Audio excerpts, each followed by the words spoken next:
flag of the United States of America, and to the republic for which it stands, one nation, under God, indivisible, with liberty and justice for all. Excuse me. It does have the same occasion. It does. Can we have the roll call, please? Yes. Commissioner Fondo Bernardi. Here. Commissioner Fresco. Here. Commissioner Landris. Here. Commissioner McKinnon's not here quite yet. Commissioner Pastor texted that she's on her way. Commissioner Reese. Here. And Chair Lambert. Here. Planning Director's report, please. Have the slide. There you go. Thank you, Ross. So upcoming, actually your next meeting, which is tomorrow night, is the Wilshire Corridor Safety Study. That's a workshop format. It will be at 7 p.m. in the Civic Center East Wing. Following that, November 6th is your next regular meeting. On that evening, we have a alcohol CUP for 820 Montana. It's just adding a wine tasting component to the grocery store. And then 1639 9th Street is a CUP for a kennel and dog rescue there on 9th. And then also DA amendment at 1147th Street for St. Monica's. There's a parking lot that they were required to provide as part of their original DA when they did their addition, and they're requesting to remove that and provide parking with the understanding that they have adequate parking in their parking structure under the building. And then November 20th, development review permit for a mixed-use housing project at 3030 Nebraska. And then December 4th, the commission will review the Promenade 3.0 physical plan. At City Council last night, the council approved an extension of the extremely low income prohibition. And then also approved a construction mitigation plan that is going to be required for all new projects over a certain size. Currently, we can only impose a construction mitigation plan on projects with development review permits or development agreements. But since we're seeing so many, relatively large mixed-use housing projects that get approved through administrative approval, we wanted the ability to require those projects to also have construction mitigation plans, because it really helps with the logistics of, especially when there's more than one project going on in one block. And then on October 22nd, next week at City Council is the new R1 standards, then also the Mills Act contracts. And then on November 5th, the City Council will hold a special meeting for Promenade 3.0. It's a study session where they will look at the 3 lanes of the Promenade 3.0 project and discuss each one. And I also wanted to mention for the commission upcoming event, the Wellbeing Summit, is Saturday, November 16th from 9:30 a.m. to 4:30 p.m. And that will be held at the Santa Monica College Center for Media and Design. And there's a website you can go to. We encourage the commission to attend this event if possible. It's the first of an annual event that will happen every year going forward. So please take a look at the website. We'd love to see you attend. Tell your friends. We're trying to get quite a large group of people to attend this event, so we hope you can come out and support us. That concludes my report. Thank you. Vice Chair Landris.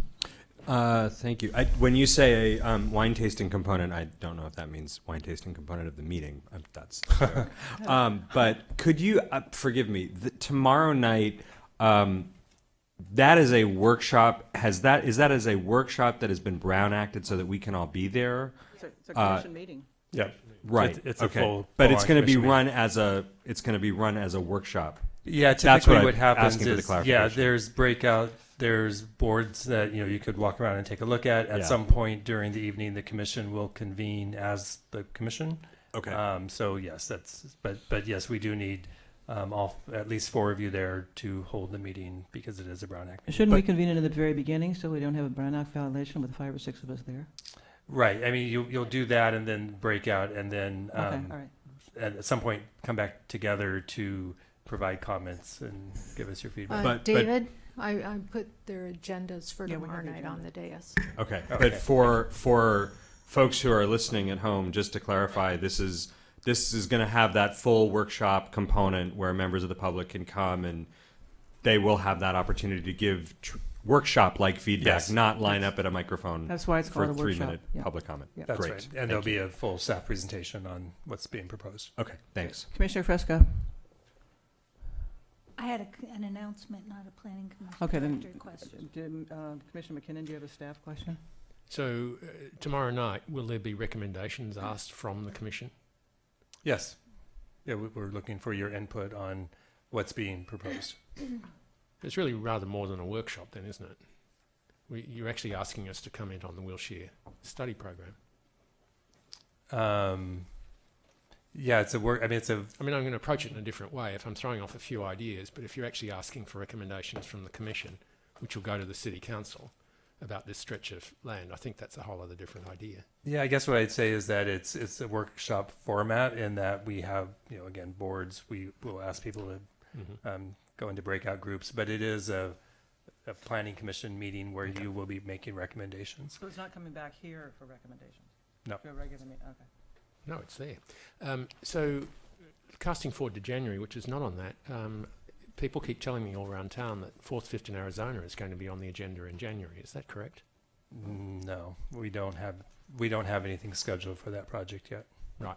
But mobility is at some stage in January. We do have a mobility session. Yes, Do you know when the dates of the meetings are in January? I don't have that. I'm not trying to be tricky. It's just I'm sort of planning January. Be the first and third Wednesdays. The first.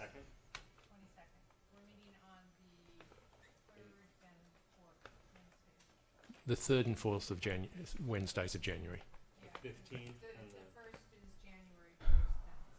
Yes. We didn't. You could be here by yourself that night. Right, so the 3rd and 4th Wednesday, the Are you done? 15th and 22nd or something, I guess. So it's the second meeting in January that we have mobility. Okay. Is that right, Kyle? I have a question too. Mhm. You don't go beyond November 5th for the city council. I think I read in the staff report that the scopes of work for the various SB2 functions are going to the second city council meeting in November. Let me look. That's what it says. I just wondered if that had changed. I think that's correct. It's the contract approval. Right. No, it's the scope of work approval. I hope it's not the contract approval. November 12th. And there's no date yet for PICO, right? What? Actually, we do have it scheduled for December 17th. Okay, Commissioner Fresco. Okay, we're now on planning commissioner announcements. I would like to announce that there's going to be a fantastic tour of the South Beach neighborhood and on Sunday. And you can get information about it at the SantaMonicaConservancy.org website, and you can show up there that afternoon at Ocean Park Boulevard and Barnard Way. Thank you. Between 12 and 3. How and many you can go planning on a commissioners tour. will be there? You two and you? No, I have a funeral. It's a close Excuse me? competition. Yeah. Funeral on a Sunday afternoon. All right. Okay, Commissioner Landers, do you still want to talk? I do. I just am going to report that I'm in the middle of attending, thanks to staff, the Cal Bike Summit, which is taking place this week, downtown Los Angeles at the California Endowment. The California Bicycle Coalition is actually chaired by Santa Monica resident Cynthia Rose, who is the head of Santa Monica Spoke. It's been a very good conference. Interesting updates on the active transportation program. The update is that there is some effort on the part of the state to get folks in the room as a result of Governor Newsom's executive order N1919 to put the ATP folks, California Transportation Commission folks, housing folks, and CARB, Air Resources Board folks, in a room together to see if some of these funding streams could be aligned. Given that Santa Monica is really on the cutting edge of some of this, there may be some opportunities for us down the line. The housing advocacy conversation was also very interesting, but there are opportunities as well with ATP to provide input. They're actively searching for input, and I would encourage colleagues and staff to look for opportunities to do this with respect to the intersection of housing and transportation. They're trying to upgrade ATP to be more housing sensitive, and so they're very interested in expert advice. Thank you. There are no minutes to approve. Oh, I'm sorry, Commissioner Reese. This just came up based on information we got, which was the PICO presentation is on the 17th of December. And looking at my calendar, I have a conflict. So I'm going to try to change it between now and our next meeting, but there's it might turn out that I will not be able to represent the Planning Oh, at the Commission City at the Council? City Council Okay. that night. I know, but there was two of us, and so Otherwise I- known as human sacrifices. Okay. There are no minutes, and there are no STOAs. So the next item is item number 8. It is a variance for 156 Fraser Avenue. Let's start with ex parte communication disclosures. Commissioner Fonda Bernardi? None. Commissioner Fresco? On June 7th at 10:30 a.m., Commissioner Landris and I met with the applicant and at the Shotgun House, which was after our last meeting about this. We had continued it, and we met with him to talk about what exactly Okay. we had discussed on the dais. What Commissioner Fresco said. Okay. Commissioner McKinnon? I went past the property before the last meeting in May. Ditto, I did the same thing. Commissioner Pastor? Commissioner Reese? only report that I watched the video over the weekend. Oh, lucky you. Yeah. What a great weekend for you. Yeah, really. Okay, so we have one chit, but we're going to start with the staff report. Good evening, Commissioners. My name is Ross Furman, and I'm an Associate Planner with the City Planning Division. The request before you is 19 ENT 0036, a request for 2 variances for the property located at 156 Fraser Avenue. These requests previously came before you earlier this year in May, but as some of you were not here, and that was actually a little while ago, I'm going to try to give you a brief summary of the context of the proposal. The 2 variance requests before you are for the addition of a 3rd story and a reduction of required parking from 2 spaces to 0. The subject property is located in the medium density residential or R2 zone district on the south side of Fraser Avenue, 2 parcels west of Nielsen Way. The parcel is 27.5 feet by 94 feet and approximately 2,608 square feet in size and is surrounded by residential on all sides. Prior to the zoning ordinance update in 2015, this area was zoned R2R, which had specific standards for this area. Where it's not called R2R any longer, the same development criteria still exists for this specific area of R2. The existing site was developed in 1910 as a multi-unit residential project with 2 separate dwelling units on site with no parking. The existing front dwelling is 1,166 square feet and designed in the Craftsman style with a 999 square foot main floor and a 167 square foot mostly subterranean lower level.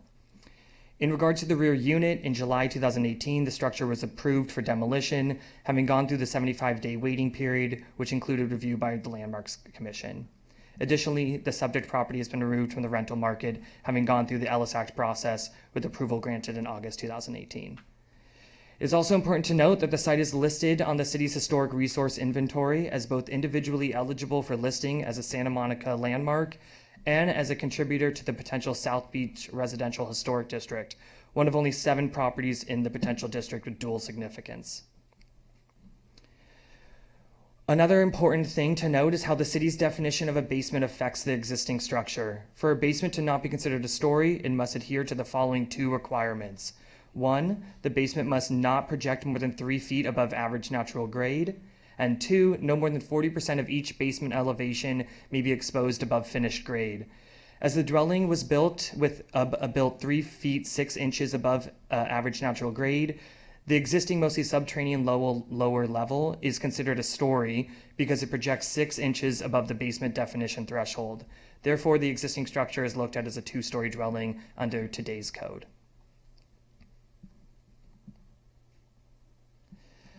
As mentioned previously, this request came before your commission earlier this year. At the hearing, the public brought up concerns regarding the 3rd-story addition and were specifically in opposition to the roof deck and stairwell access tower due to potential privacy and massing impacts. The commission expressed similar concerns and raised questions regarding the compatibility of the addition with the existing structure, but understood the need for the parking variance. As such, the item was continued to allow the applicant an opportunity to address these issues. Since that hearing, the applicant has made a handful of adjustments to the proposal, which include the following. The roof deck and stairwell access tower have been removed. The 3rd story has been set back an additional 2.5 feet from the 2nd-story roof ridgeline so to not overpower the existing structure. And the front story balcony has been revised to no longer be entirely roofed with supporting columns, but has instead included a deeper eave as to not visually compete with the existing porch and dormer below. This has resulted in a more open 3rd-story balcony appearance. Here's a comparison between the previous and current proposals of the front facade. And here's a comparison between the previous and current proposals on one of the side elevations. As you can see, the roof deck and stairwell access have been removed, and the 3rd story has been set back further with a more open front balcony. As proposed now, the scope of work includes the following: an 873 square foot addition to the existing 167 square foot 1st story for a total of a 1,040 square foot 1st story, an 87 square foot addition to the existing 999 square foot 2nd story for a total of 1,086 square feet, and a new 742 square foot addition of a 3rd story.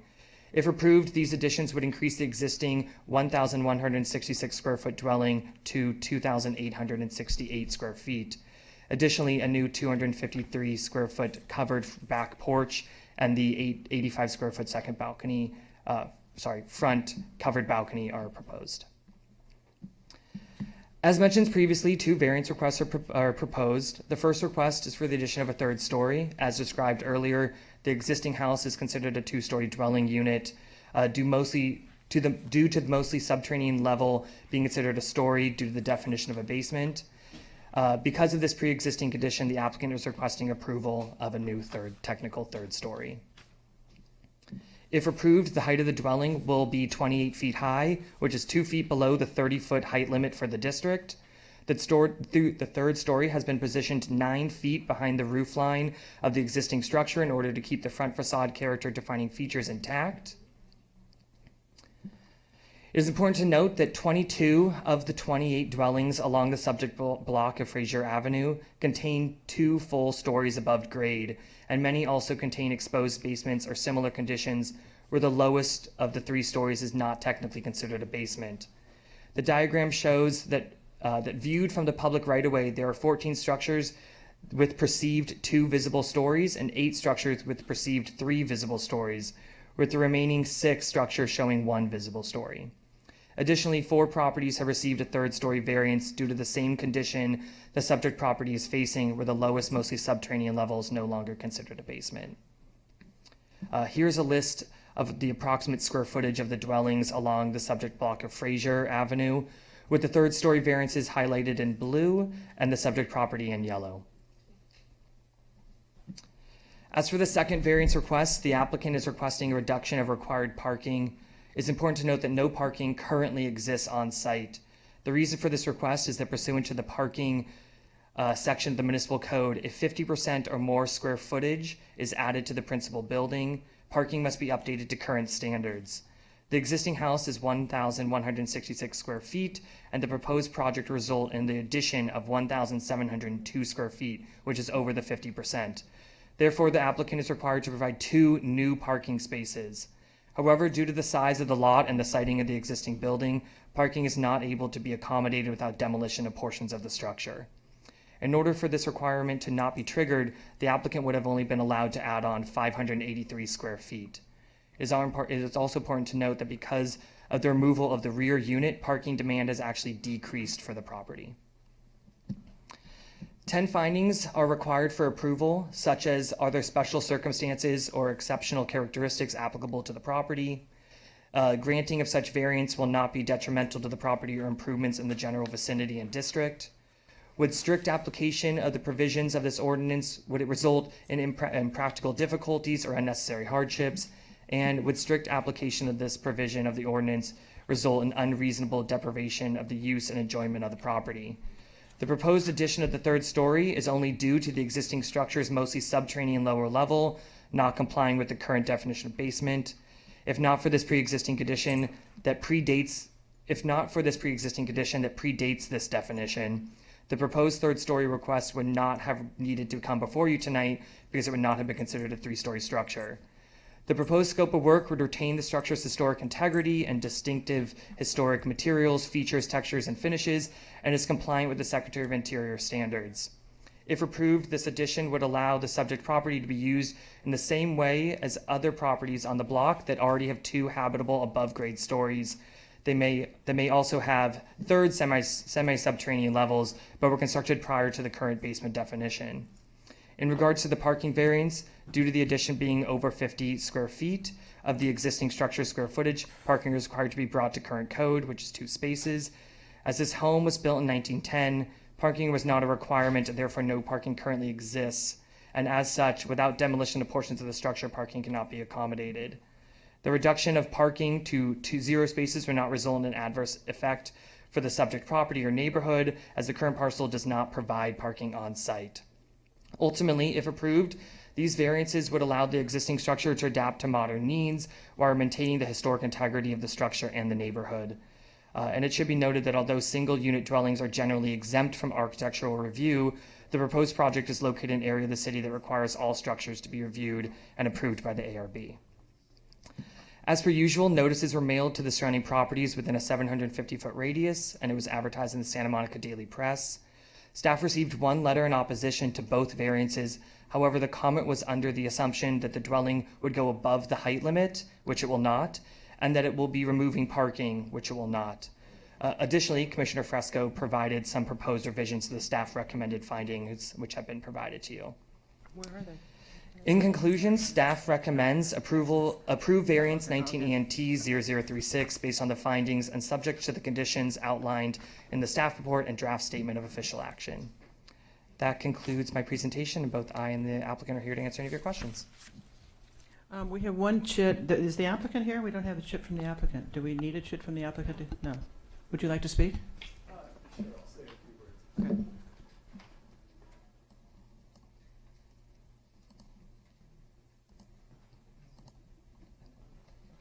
Thanks, Russ. I'm Chris Stage. I'm the architect on this project. I think Ross did a pretty good job of running down why we need the variances and recapping sort of where we were in May. So I'll just quickly compare the previous versions that we looked at in May with the current proposed design. This is the existing residence. And as Ross mentioned, previously we had a stair tower leading to an upper level roof deck, which drew some opposition from neighbors at the last meeting in May. So we've revised it, we've eliminated the roof deck, eliminated the stair tower, and now we just have a roof in its place. In addition, we had a covered front porch on the upper level, and it was felt that that could potentially compete with the existing front porch and dormer below. We agreed with that comment and we modified it, eliminating the roof of that porch and then replacing it with a smaller gable that's more in keeping with traditional craftsman architecture. Here's a rendering showing the previous version that we looked at in May with the, you can kind of see the stair tower peeking up there. You can see the covered porch up on that upper level. And here's where we are now with just a low shed gable facing the front there. And then here's kind of a view from the corner of what we had in May, and then here's what we have now. You can see that it's pushed back quite a bit and is not terribly noticeable from the street. So in conclusion, I think Ross did a good job of sort of setting up the surrounding neighborhood, and our adding that upper level is not out of character with what's existing. So I think in general, we tried our best to address all concerns, both from the commission and the neighbors. And so at this point, I'll just open it up for questions. Thank you. Are there questions of the applicant? I just have one. I just have one question quickly. How the rear building, mostly because we were looking at this at R1, the rear building that's being demolished, how big is that? I'd have to look. It's I'm going to get to the where I'm going is Sure. when we calculate that 50% increase that kicks in the requirement for the parking variance, are we crediting you with the existing rear building or Is not? it a net increase? No, because it's a separate structure. I think it's not counted Well, that's- towards our original. Really? Right. Whoa. Oh. Okay. And if it were counted, would it have avoided the need for the variance? I'd have to do some math, but Okay. That's it'd be close, I think. It'd be interesting to know that, because if Yeah. there's because you Certainly, yeah. I think it probably would, but be big enough. I'd have to check. Okay. That's Thanks. amazing. Right. Yeah. We should. I We mean, should, it should be the net increase in square footage. that's what I would have thought of parcel coverage, right? Because we're actually increasing the lot coverage by 50%, which that would be the requirement, not any single. Might be that Structure. for another day. Let's just focus No, on but it's this. important for this case. Yeah. It's actually not important for this case. I think it is. We have Commissioner to- McKinnon, please. Well, it's not, because we can't deal with it. I mean, that's the rule. So, What is the rule? what they just said, the existing building is the building that we have to take into consideration. So, sorry, I'm having a bad day here, but so Getting could I? Yeah, it's early, but it's really long for today. So, I apologise. It could get worse. I just want to put that out there. So, how does light get into your basement? We do have a couple, let me go back to the elevation. We do have a couple low windows that allow light. So I saw those. Is it possible to get more light into the basement? We had another case like this maybe a month ago where we insisted the guy put more openings and get more light in. Might be all right for the current applicants. I don't think it is. We don't want people living like little rats underground. Yeah. But at some stage the building gets sold. Well, yeah. So actually, toward the front of the house here. So the question is, can you do it?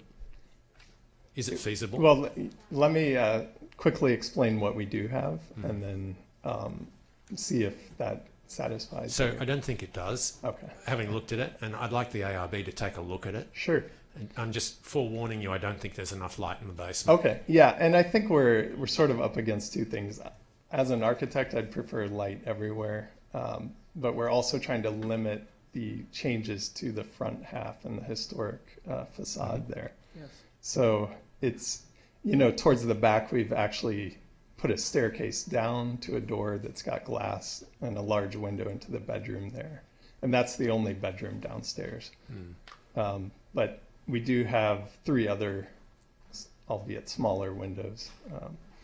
But yeah, I definitely would be up for adding more windows. I think we just have or to be, bigger windows or something. yeah. I do think you've addressed most of the points that were raised at the last hearing. I had to leave halfway through, but projecting a party room and sort of bar area right into the sky in the middle of all the neighbours was probably not the best thing. So the fact that you've trimmed that down and done something at the back, I think has substantially dealt with all the issues, and the front looks a lot better than it did then. So thank you. Thanks. Do the windows in the basement meet code? The window I in the assume they bed. do, otherwise you'd be asking for a variance, right? Yeah. The window in the bedroom meets egress code, and that's what's required down there. Okay, thank you. Okay. Are there questions of staff? Just letting you We actually the had one rear public- unit was 550 square feet. Okay. It's still nonsensical, but we won't go there. I'm sorry, Commissioner Pastor? Of the applicant or the staff? Staff. Yeah, we're going to do that after the staff question. A couple quick questions. Did you look at how this would compare to our new R1 standards in terms of the increase? So this is R2 though. Oh, So, good point. Never mind. however, Okay, the never new mind. R1 standard that the parking update that kind of is getting captured in the R1 standard for the 50% threshold. If it is continued to be eliminated, then they Yeah, wouldn't have to ask sorry. for this. Yeah. Sorry. Why did they seek a variance as opposed to like a historics incentive permit? This property is not a landmark building, so it does not qualify for any of the landmark. Okay. Options. And then what are the heights? So if this was approved, what are the heights of the adjacent structures? Do we have a picture or something? Yes. I don't think I have the heights of the adjacent structures. Or he might have maybe provide more context pictures. But it would be 2 feet under the 30-foot height limit. So it is 20 Right, feet, so it is understood. still. But if he maybe has. Further, let me just flip to. Okay, so this kind of shows this is the subject property. This is across the street, sort of catty corner. And you can see there's 3 levels of exposed. As far as actual heights, I don't have, but I have the photos. Okay, thank you. That's directly across. Commissioner Fonda Bernardi. Yeah, I have a question for Ross. 2 questions, actually. They're kind of technical, and maybe you can get some advice if needed. Sure. First question is, if there wasn't a basement, would that, quote, first floor, the one you walk in from, would that be a first floor, or is it already a second floor because it's higher than 3 feet? It's already a second floor Okay. because there's already an existing 167 Right. square foot subterranean level below. I know what I was asking. If the basement wasn't there, would that first quote unquote floor already be a second floor because it's higher than 3 feet? It's a, Technically, no, if there was, because that could just be absorbed into that floor. can you explain that? What does that mean? So if Be there was no, absorbed. if there was no basement below, Yeah. it wouldn't necessarily trigger that current second floor to be a second floor, because there would be no lower level below it. So Okay. it would just be like a raised foundation. Okay. And the second question is having to do with the eaves, which are intruding, I presume, into the side yard setback. Are we allowed to do that?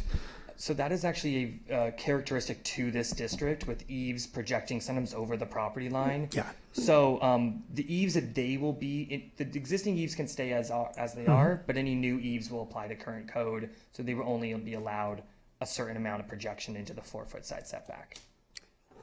Do you know what that is? What's the It's 18 inches on the side for a roof eave. 18 inch on the side for An eave of the an roof eve into the into 4 the foot? 4-foot You're side setback. you're allowed to go into the 4-foot Correct. setback. Okay. And the last question, and we might be discussing this actually, having to do with what's the long-term parking strategy for this street? Because what's happening, you can see over time, is as driveways take out parking spaces, we do get, it's a fool's errand. We take out a space on the street and we might get 1 in the building or 2 in the building. Where are we going with that? For that whole South Beach tract, what's the... I know parking is difficult in the South Beach area. I don't know of future plans to help alleviate that, but you are correct. You have to balance out, if you would require parking on site, you would essentially lose street parking, which is very precious on these streets because you would need a driveway now that would remove a street parking space. But I'm not aware of any future public parking areas that are beyond what's existing right now to help alleviate the problems that area is having. So these people would still, all these people in the South Beach tract would still have access to the parking structure on the other side of the parking lot, on the other side of Nielsen, right? I would imagine so, yes. Pretty much in perpetuity. Is that the plan? I don't imagine that would change anytime soon. I don't know of any plans to change it. So, Okay. yep. All right. Thank you. Commissioner Reese. Can you do me a favor? And you did a slide that showed the square footages of the buildings and then the variant, and it overlaid Yes. the variances. 1 second.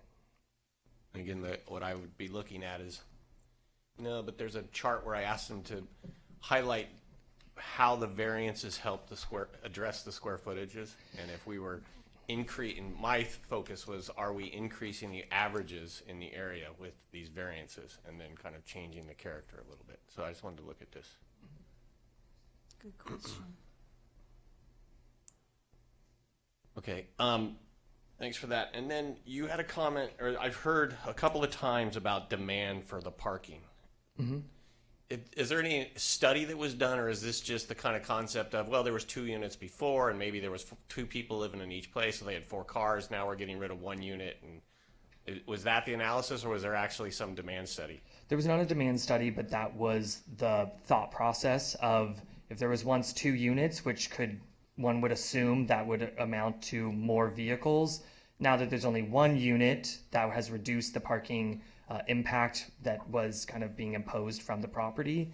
And also, due to the historic site, but unless you're going to demolish the building, you can't fit parking on the site. Can you remind me how many bedrooms are going to now be in the new structure? I know there is 1 bedroom in the basement and 2 bedrooms on the new 3rd floor. So I think a total of 3. Yes. Okay.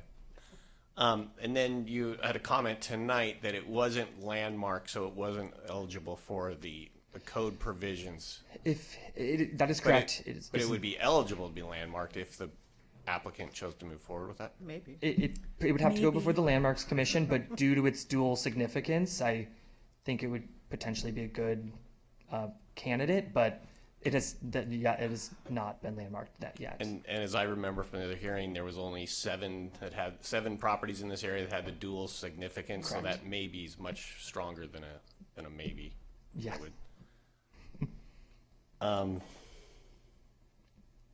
Those are all my questions right now for you. Okay. Commissioner Landris. So I'm just gonna. I went back to look at, and I see what the code says. Mm-hmm. This is interesting because, and I will put a question mark at the end of the sentence, but only because it's you, Ross, because you're doing R1 as well.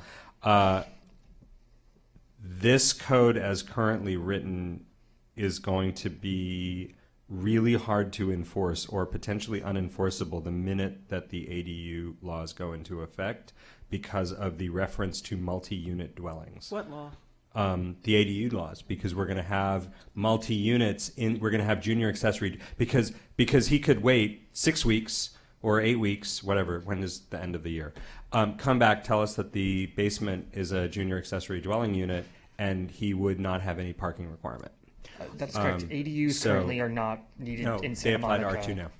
So those are laws we're tracking, and obviously Yeah. the governor has signed them. They don't go into effect yet. We are analyzing their implications for Santa Monica, so they're not in effect yet. But obviously, we will be working towards making changes to our ordinance in order to be compliance with state law. But that really doesn't have relevance to the discussion. It Well, doesn't. Let me just- I raise it only in the request that you take because we're talking about what's triggering the requirement, that you take a second look at it and bear it in mind with respect to the ADUs, because it reads a little bit fuzzy right now. I understand where you're coming from, and I understand the reading of it, but it Doesn't apply to this project. it doesn't. Unfortunately, it doesn't apply to this project. Well, don't you still? Does the law also? I'm sorry. We shouldn't even go down this road. It's way too convoluted even for me. We have one member of the public to speak, and that is Mary Marlowe.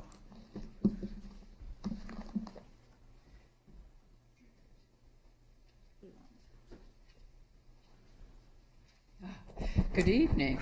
I'm Mary Marlowe. I'm a neighbor on Ocean Park, so I look at the rear of this property, and we are some of the people that were very concerned about the roof deck, both from privacy and also just from the whole idea of having roof decks in Ocean Park, which I think a lot of neighbors think is problematic.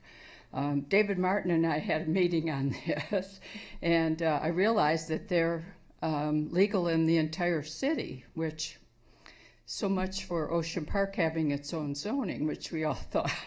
Anyway, on this project, I want to just voice some support for it. Last time we raised issues, as did some other neighbors. And I came mainly tonight. Others neighbors didn't because there's no objections from them.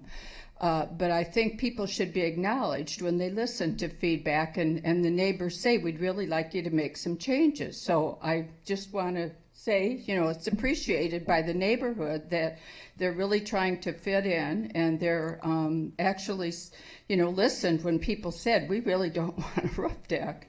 And we're very concerned about anything that has fire on a third story. So that's it. Thank you. Thank you. I think there's a question, Mary. Commissioner McKinnon has a question. Okay.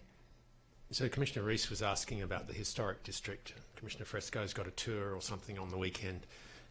Would this house be part of that? Yeah, I'm very curious.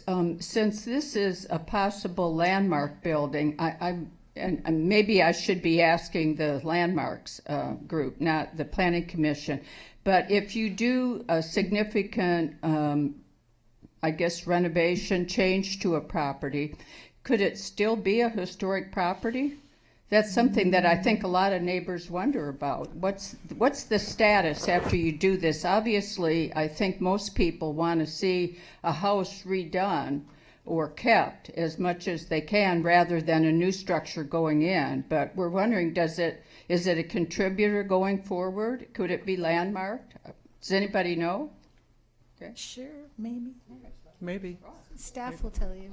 I can't obviously confirm what the Landmarks Commission decision would make, but that is why we treated this structure and made sure to comply with all the Secretary of Interior standards to not down the road find out that this addition kept it from being designated. So I think to put a finer point on that is, you know, it is a variance, it's a discretionary action, so CEQA does apply.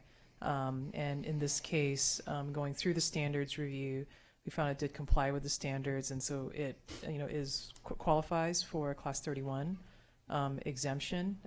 You know, with that, obviously, any decision on whether this particular structure improvement is, you know, whether it's part of a district or it's individually significant would be a future decision of the Landmarks Commission. Certainly not in the planning commission's purview here. But you can see in the report, you know, the evidence put before you with respect to the project's compliance with the standards, and we believe that it does comply. Thank you. Commissioner Fresco. I have a request. I think it's for the applicant. A question, I mean. I just wanted to clarify, or for everyone and for myself. So basically, in terms of elevations, you're retaining everything in the front and everything on the sides, except that on the sides, on the back halves, you're changing some of the openings. Is that a correct summary? That's right. No, that's okay. The only openings actually that we're changing are we're adding this door out of the pantry, and we're changing the window position slightly here. Everything else on the three sides is remaining.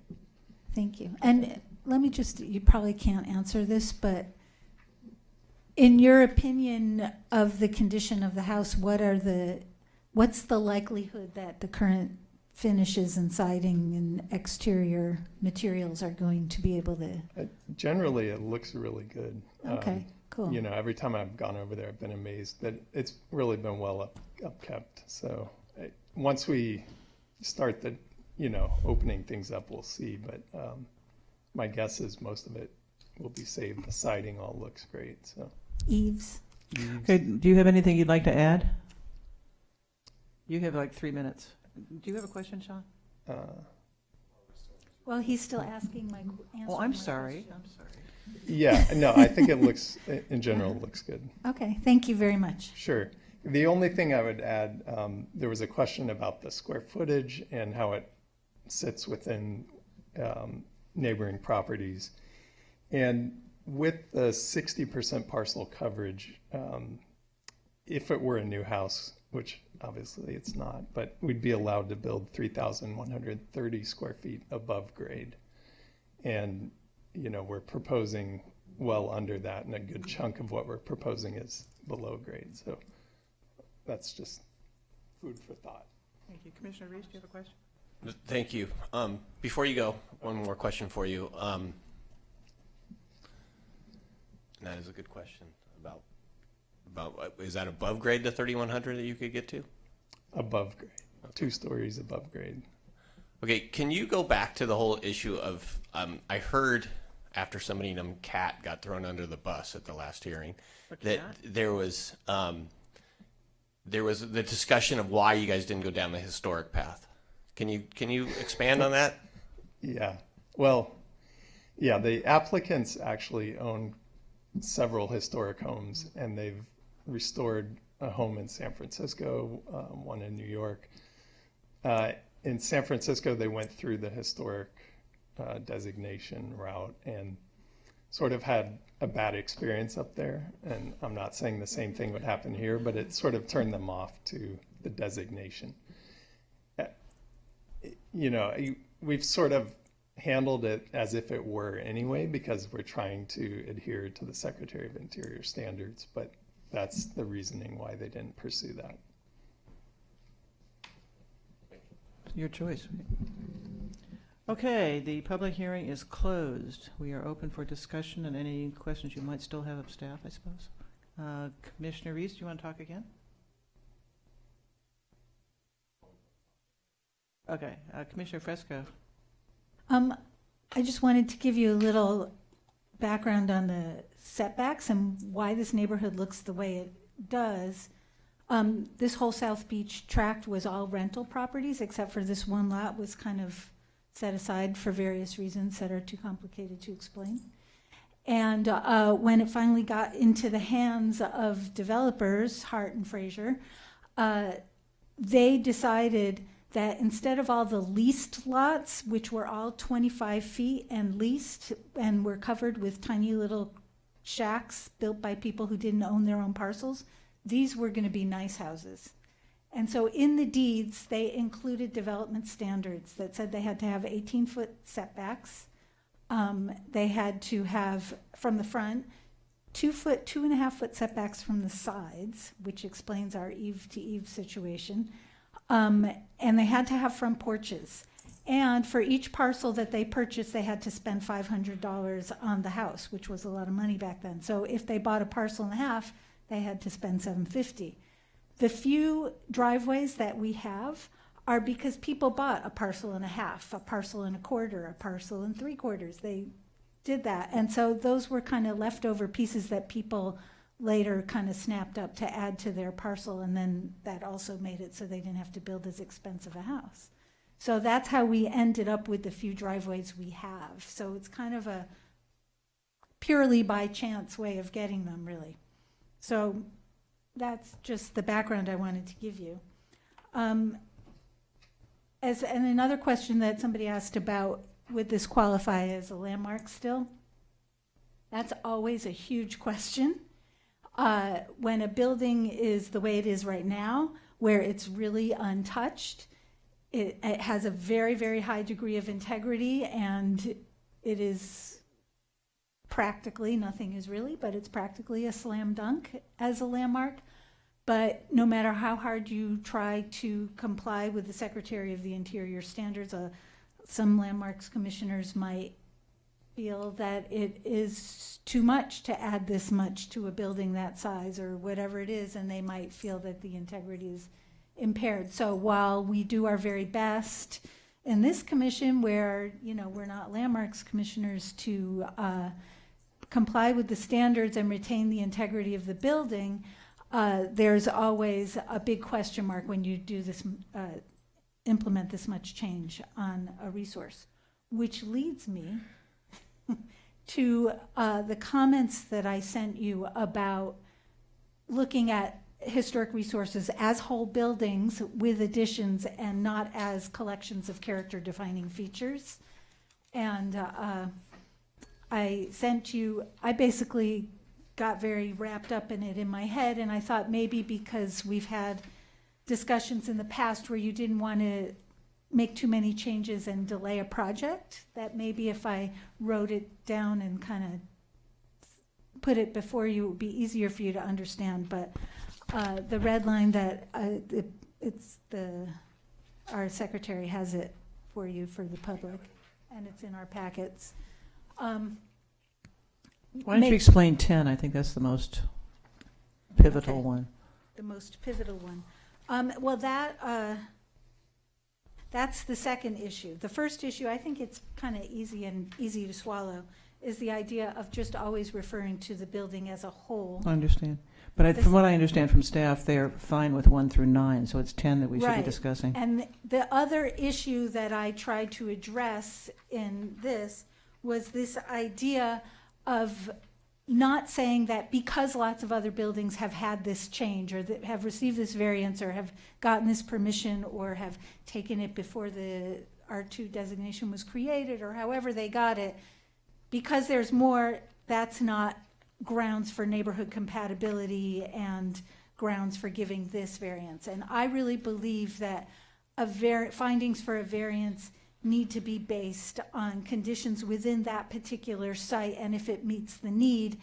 And findings for neighborhood compatibility when you give a variance aren't simply, does it exist in the neighborhood already, but what is the impact of how that exists if it matters, and it's just a different thing. So finding number 10, hold on. That's the one about unusual deprivation or use of the property.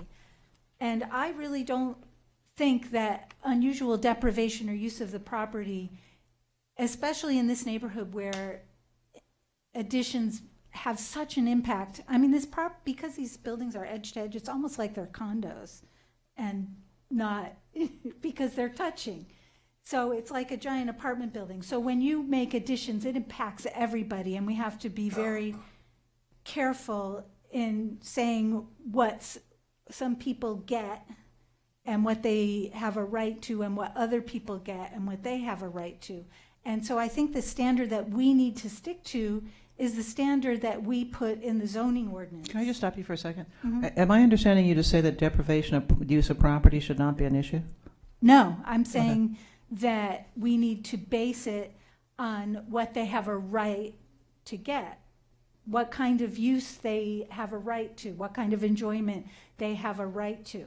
And the enjoyment they have a right to is not because the Joneses got that right, so now they get that right. The enjoyment they have a right to is what we planned for, because we're the planners here, and we put it in the zoning ordinance, and that is to achieve a certain size of house with a certain amount of upper floory access to air and light, which they would get if they were building new construction.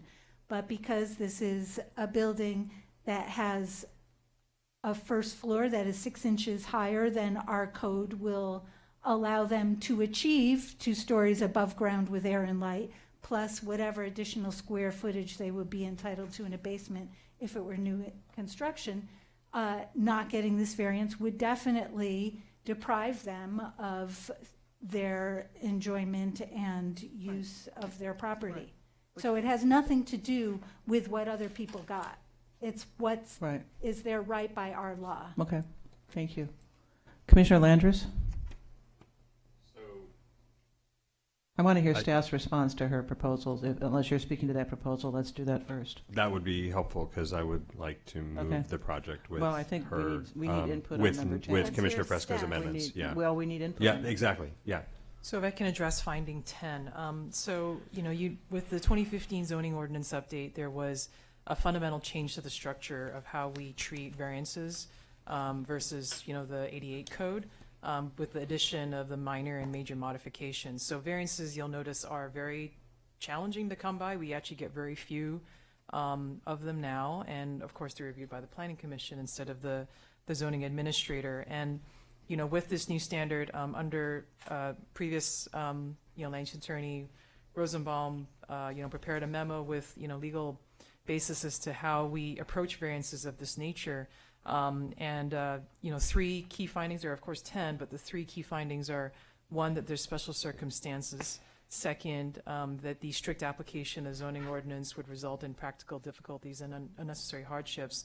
And then finding 10 is a really key one. It's a hard one to make because it all has to do with parity. When we're talking about unreasonable deprivation of the use or enjoyment of the property, respectfully, it's not just comparison to the code, because that's really finding 3. If we strictly applied the code, that's what finding 3 is. What would be the hardship? Number 10 really has to do, necessarily, we do have to look at what's around it, what everybody else got, because by the authorization of that, we have, everyone else is enjoying, some use of their property that this particular subject property is not. And so, we feel very strongly that 10, in order to meet that evidentiary standard, to make that finding, that what it includes is a quantitative comparison of the proposal versus the surroundings. I think without it, it's a very weak finding, or I don't think you can make the finding with that information. So, we truly we agree with the changes in 1 through 9, but in 10, we strongly would recommend that remain as written by staff. Okay. So staff is recommending that this is not in compliance with number 3 in the code required findings for a variance. Is that what you're saying? But why would parity be compared to other exceptions? Why wouldn't parity be compared with what the law is? It's actually not exceptions. It may be that other homes opposite. were built under a prior code. They didn't get an exception. They just were built under different rules. So that's. But then but why- that is part of the conditions that they're being compared against. But if we're allowing variances based on things that were allowed by prior codes that we made a very important decision not to allow in our current code, then why do we have a current code? Why don't we just say, oh, well, there's buildings that look like that, so we have to just make the code match There are the 2 other buildings? findings you also have to make. It's not just that third finding. Right, and it's, variances by their nature are case by case, so you're looking at each individual case, and if you don't feel like it's there, you don't have to grant it, by any means. But we're just, I'm not really addressing, I'm just addressing the way that this particular finding is approached, and Right. the evidence that is needed to support the finding. So I think I'm just having a really hard time, if you can just maybe explain why, to me, what I keep hearing, why I keep going back to it, is I keep hearing that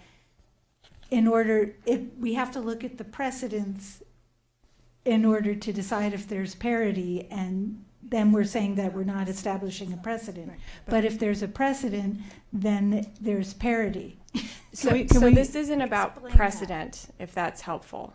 It's about the surroundings, right? So there's the idea is that you look at the surroundings of the neighborhood, and to determine that if the deprivation would be unreasonable based on what other parcels can use. The idea behind a variance is that that you make findings for a deviation from code because there's something unique about that particular parcel. So part of that analysis is looking at parcels in the area to see if there would be an unreasonable deprivation compared to the other parcels. Well, I hate to bring up the dreaded example. Hedges, front yard hedges. I'm sorry, but I just have to, because we have it helps separate it from this, so we can. I know where you're going, but I think that we've kind of got an answer in your position, so unless, Yeah, I really don't agree with that. I know you don't, that's fine. I think I was still in the queue, which I Okay, gave I'm up. just trying to get us moving here. Yeah. So Okay, what I so- would like, if I can, because I think I was in the queue, I would like to move the item with the changes with Commissioner Fresco's amendments through through 1 through 9 and the project-specific condition. I would like, however, with respect to 10, the very last paragraph of the variance to allow a reduction in required parking, I believe that the middle of that paragraph, the change that Commissioner Fresco made, has to do with her trying to make sure that we don't get hung up on specific elements. So if we can live with her revision to the last paragraph, that would be helpful. So keep the in addition because you want that there, but replace the such as the front porch with the distinctive historic materials. Can we Right. get staff input on that, please? Is that piece okay? Because she's solving the other problem. That's fine. That's fine? Yeah. So I'll move it with those amendments Okay, as is described. there a second? Second. Okay. Can we have a roll call vote, please? I think we actually need 2 motions, don't we? Okay. So, Commissioner, I would also like you to put in a suggestion that the ARB look at the light in the basement. I have something to say about Commissioner, is that a friendly amendment? Sure. Yes. Thank you. Is that friendly? Okay. Can I speak to that? The light? Yes. Motion. Yeah. Yes. I would be. One thing you have to remember is that this is a really important historic resource, and it's not going to be reviewed by the Landmarks Commission. It's going to be reviewed by the ARB. So the applicant pointed out that to add more light sources around the building would impact historic fabric. Mm-hmm. So I personally I would rather not make that addition at all. I'm really uncomfortable with it because it opens the door for more loss of fabric. So that's all. Withdraw my second. Oh, no, I just make it not friendly. What's that mean? You don't want the ARB to look at the light. I don't want to put that condition. That's in. what I'm saying. Yeah. Then I'll be persuaded by that. And can we keep it going without that Yeah. Can you live without the? Yes. I am pro-light, but in this case. That's why. Well, I won't be the one living without the light. I mean, that's, Well, the that's- interesting feature. And, That's why God invented lamps. And at the back of the building, we're rebuilding the whole building anyway. So I don't want to impose that on them. Okay, folks. We have a motion, but We you do. need 2 motions, correct? Yes. So am I moving one variance and then a second variance? Or You can certainly do that. what am I? I'd like to get clarity on what motion number 1 is. No, you can make one motion for both. Okay. I think it's So under. that's what we did. There's one record here, so. Good job. Yeah. And we'll do the STOA next time when we see it. Yes. Cool. I mean, you can certainly move the STOA today because we have the specific language, that Oh. from Commissioner Fresco. So then we'll do a 1 through second. 9, We'll yeah, do. right, okay. Right. So it's 1 through 9, the change on 10, and then the project-specific condition. Okay. Yeah, great. Can we have a roll call vote, please?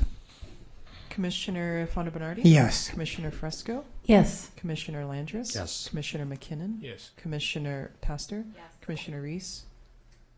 Yes. Chair Lambert? Yes. Okay. Okay. And then I'll move the STOA. Second. Oh, cool. Okay. All right. Roll call vote, please. Commissioner Fonda Bernardi? Yes. Commissioner Fresco? Yes. Commissioner Landris? Yes. Commissioner McKinnon? Yes. Commissioner Pastor? Yes. Commissioner Reese? Chair Lambert? Yes. Heidi, let's talk. Let's talk. That sounds familiar. That was in a text recently, wasn't it? Oh, yes. Sorry. And I would also say thank you to the neighbor who came. Yes, Mary, thank you. Thank you for coming and expressing your support. Thank you, and thank you, Ross, as always. Our resident phenom. Although it was only quite a good job, Ross, this time. Did you notice that? Yeah, it was coming down a little bit. I noticed that. Okay, so now the fun begins. The study session on the update of the 2019 legislative session on housing bills as they impact or the upcoming presumably upcoming 6 cycle housing element and progress update on housing policy. And so we now move to the staff report. Mr. James. Okay, Jing and I are actually going to split this one. Okay, cool. Jing leading off. You go for it.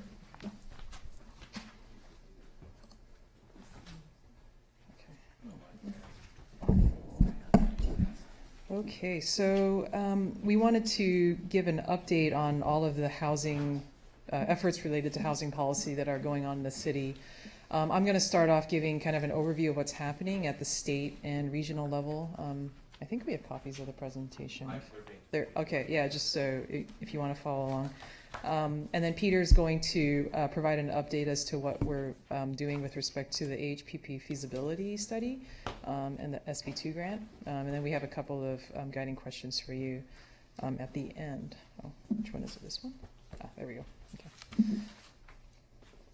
Okay. So you can see here, this is all of the stuff. On the right is kind of all of the housing-related policies, regulations that are, affect housing policy, and then in the red is kind of all the issues, that we're accounting for at the moment.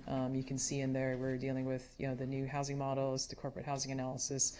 The HPP study is the one that we're actively working on at the moment, and we'll talk more about the scope of work, that will be added on to that. The 2019 legislative cycle was, again, a really active one with respect to housing production, kind of continues on the trend that we saw in 2017.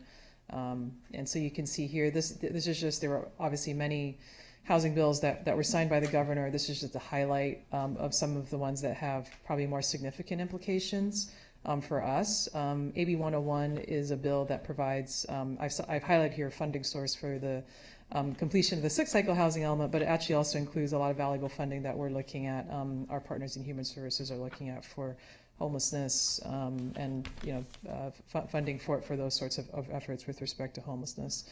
SB 330 is a bill that is one that kind of, I would say, we found a little bit concerning with respect to how much control it exercises.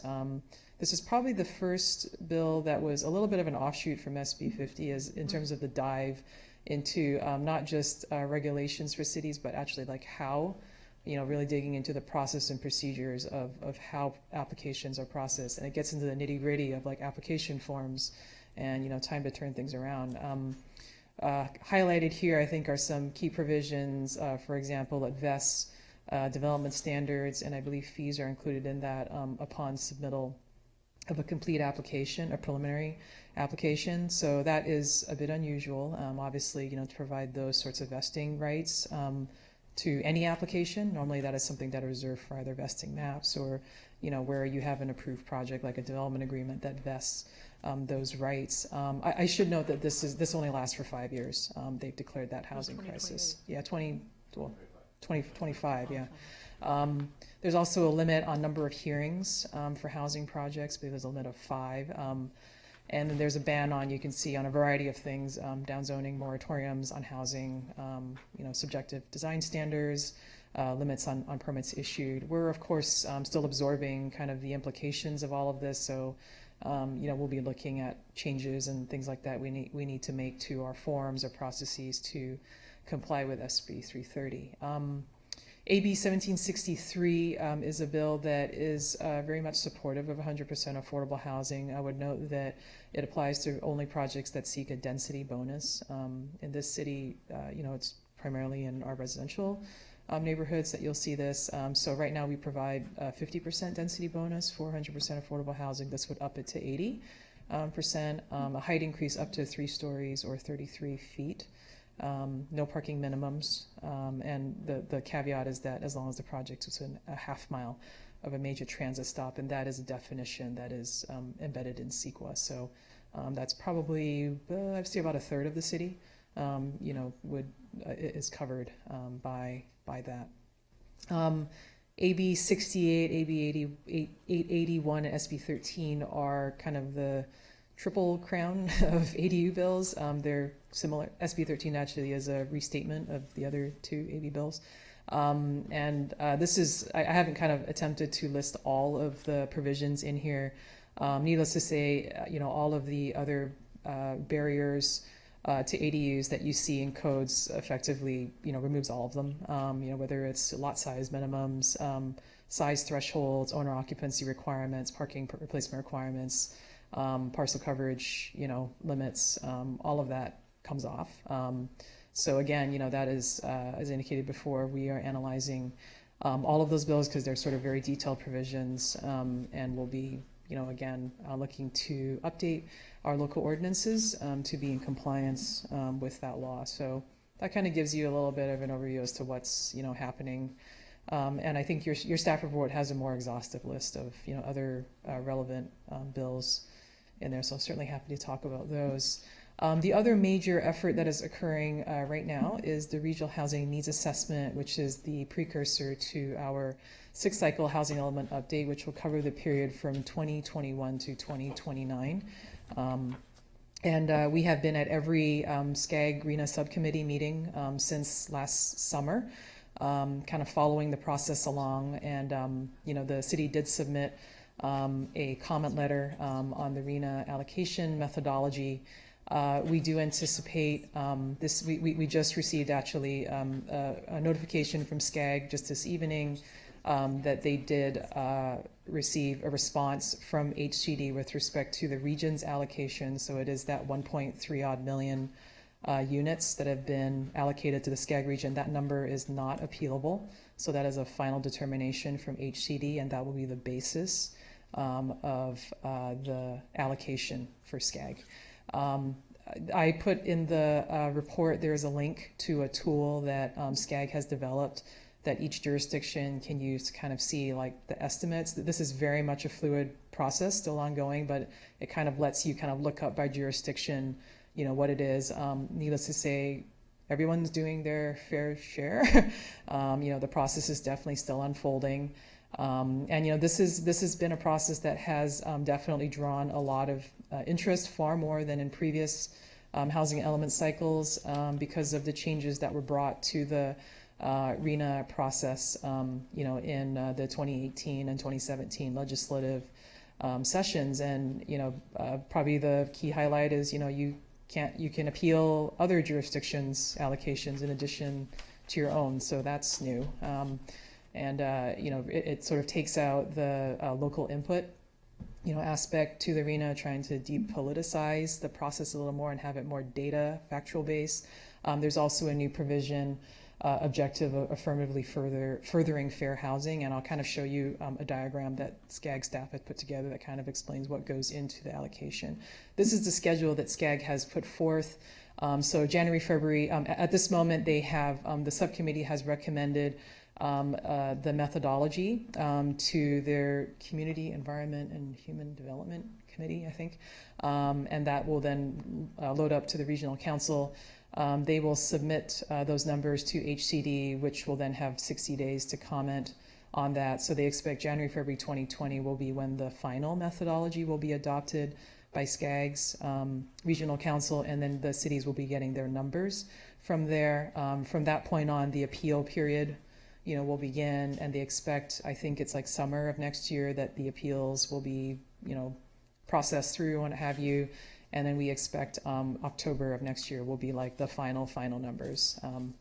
And we, of course, have until October of 2021 to have our housing element adopted. So it sounds like a long time away, but it's really not, given some of the stuff that I'm about to talk about with respect to suitable sites and what have you. There's a lot of analysis that we have to get ahead on. So we will be moving forward with an RFP for the housing element update now, just to start getting going on this work. This is the diagram that SCAG staff, I thought it was helpful just to see it graphically, just so you can understand what goes into a jurisdiction's individual allocation. So like I said, there's like that big number that HCD hands down, and then this is how it gets allocated among jurisdictions. So the reason that the number is expected to be much higher, and you saw in the prior slide, we estimate, or the SCAG's tool is estimating that Santa Monica's allocation is going to be in the ballpark of about 4,800 at the moment. But like I said, we're still in the process, so that certainly could change. To give you a point of comparison, in our current cycle, our RENA was 1674. So it's almost a tripling, of units. The reason for that is, you can see on the left here, in this cycle, we're accounting for existing unmet need. In prior cycles, you only accounted for projected need, so it was just population, future population growth was what determined your RHNA. When you add in, the housing crisis, and this is consistent, with the state's view of the housing crisis, that there is an existing unmet need. There's a lot of people that are obviously struggling with rent, unhoused, what have you.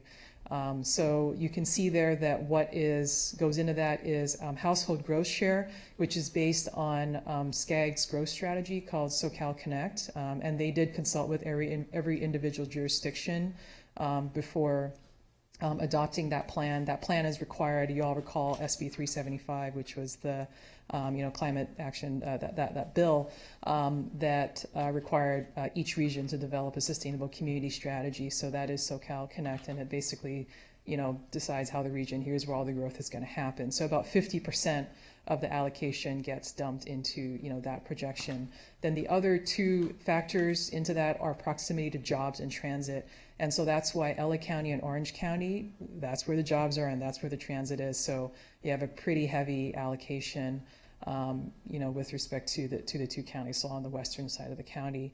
Then, within that, you have what they're calling a residual existing need. So in some jurisdictions, when you add all that together, you might end up with a number bigger than SCAG's estimated household growth, for your jurisdiction. So if you have that little delta on that, then they don't keep piling on more, than was projected in their model.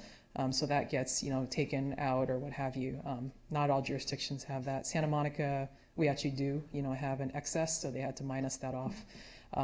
Because we kind of hit all of those things. We're really close to transit. We have a lot of jobs, and we have higher anticipated household growth share.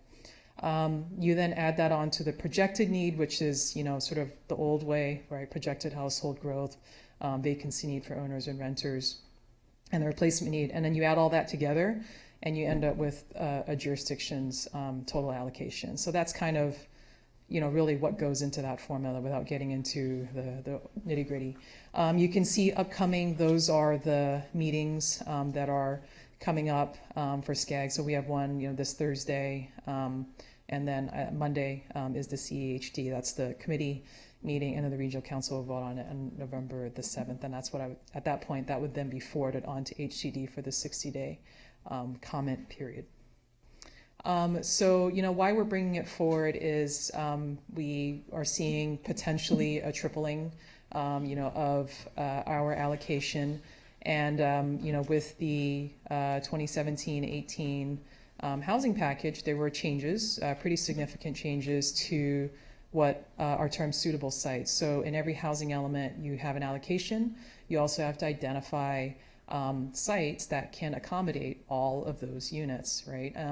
And in prior elements, I would say that this was probably more of a math exercise, kind of housing production on paper, if you will. And with the changes in legislation, there is an intent to give your housing element to give it more teeth, and to actually make your housing element mean something, and to hold cities accountable for the housing production that you say you're going to do. So all this lives in Government Code Section 65583.2. You can see here, this is what, basically what the statute says, what the suitable site inventory has to include. So vacant sites are allowed. They have a very, very strict definition of what vacant means. A parking lot is not vacant. A shack on a really, really big green field is not vacant. Vacant is truly vacant, never untouched. So there's none of that in Santa Monica, as you might imagine. I'll kind of explain on the future slides the implications of that. So you can see underutilized sites not zoned. And the fifth cycle housing element, I will note that our suitable sites inventory was based largely on the loose strategy. We really aligned land use and transportation in our adopted loose, so all the growth was happening on the boulevards and in Bergamot and downtown. So you can see here, this map shows in yellow all of those are the sites, right? Those are all the suitable sites. So if you recall, Luce was a conservation plan. It conserved, 97% of the city, largely the residential neighborhoods. The trade-off was, let's not put the capacity there. It's going to be on the commercial boulevards. There were 77 sites identified, 3,700 units, were identified as the capacity on those sites. And of the 77, we have actually seen projects either completed, constructed, or approved on 8 of those sites. We may have guessed wrong, who knows, but so that's kind of, how it's at this moment in time, how it's kind of panned out. So there's 69 remaining undeveloped sites. As I was alluding to, in this upcoming cycle, what will qualify for suitable sites? Like I said, the intent is that housing elements have more teeth in actual production. So you can see here the new restrictions that were added. Sites actually have to be available, and you must demonstrate realistic development potential. So for example, HCD is going to take a look at the sites that were identified in the prior housing element and say, you haven't, nothing's happened on there. Why is that? And looks at the prior elements like, it's still like, nothing happened in 2 cycles. We have to assume then that the existing use is an impediment to housing. And so they will be applying a higher evidentiary standard for including that site. So they may, ask for what is the status of the lease or the contracts on there. Maybe we need a letter from the property owner to express interest, in housing. Those are things they have actually asked for in the past. There's going to be a very careful look at which sites are going to meet this criteria. If more than 50% of your lower income housing need is on non-vacant sites, and one thing in the allocation is because Santa Monica is identified as a higher resource area. So it's according to the tax credit allocation committee maps, the opportunity maps. There's a link in your report to those maps that are online. Santa Monica is bright red on there as a high resource area. What that means in the allocation is that in relation to that affirmatively furthering fair housing objective of the RHNA, that means that there's going to be kind of an evening out. So we're probably going to get a much higher lower income allocation. It's basically, kind of evening out income categories across the entire region. So a jurisdiction that has a higher proportion of existing lower income households will get a higher proportion of above moderate households. So that's kind of how that works. They call it a social equity adjustment. So we do expect Santa Monica as a high resource area is going to get a higher proportion of the lower income housing need. And more than 50% is on these non-vacant sites. And like I said, Santa Monica, I don't believe we have a site that meets any definition of what they consider vacant. We will need to have a lot of evidence to demonstrate that it will actually turn over in that planning period of 2021 to 2029. Recycling of sites from prior element is allowed, but you have to allow it by right, and it has to be 20% affordable housing on site.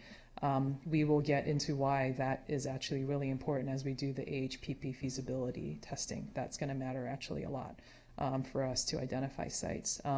Sites smaller than ½ acre, that's like pretty much every site, and 80-90% of our parcels are probably smaller than that.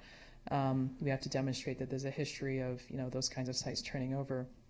And then limitations on assigning units, to sites. So you can't assume that, for example, every site is going to max out on its density if that's not been the case in your jurisdiction. So what that means is you're doing more with less. See here, RHNA grows, suitable sites get smaller. So limitations, you can see here is that the implication is that we potentially may have, much fewer qualifying sites as a result. You saw from that map that it wasn't a whole lot of sites in the city that were identified to begin with. Some of them, for example, included the, what is now the Pen Factory property. And they've just spent a whole bunch of money remodeling that building. Is it likely that that property will turn into housing in the next, 8 years? There is also a no net loss requirement, in that same government code section that is going to require that the city monitor the capacity of our suitable sites over time. So as we approve projects, we have to keep an eye on how we're doing with respect to production and make adjustments as necessary. So it may result in some upzoning, if we are not having projects occur, if they're building at levels that are below, what's anticipated in the housing element. And, there used to be a process where HTD would, have a sort of fast track, approval of housing elements, and that is expected to not be the case in this cycle. So for a variety of reasons, we're definitely ramping up to deal with that. And we thought it was important to sort of lay that explanation foundation for the Planning Commission, as kind of this process unfolds. Like I said, there's a lot that we don't know, yet, but we just thought that it would be helpful to at least understand what the statutes require with respect to, what of how the process is going to work with respect to the housing element. I'm now going to have Peter talk through the implications on the work that we're doing. Thanks, Jane. Good evening, Commissioners. Peter James, City Planning. So I'm going to spend about 20 slides walking you through the history of how we got here and where we're at the moment. It really begins back in, we're just going to start back in 1984 and look forward to current day.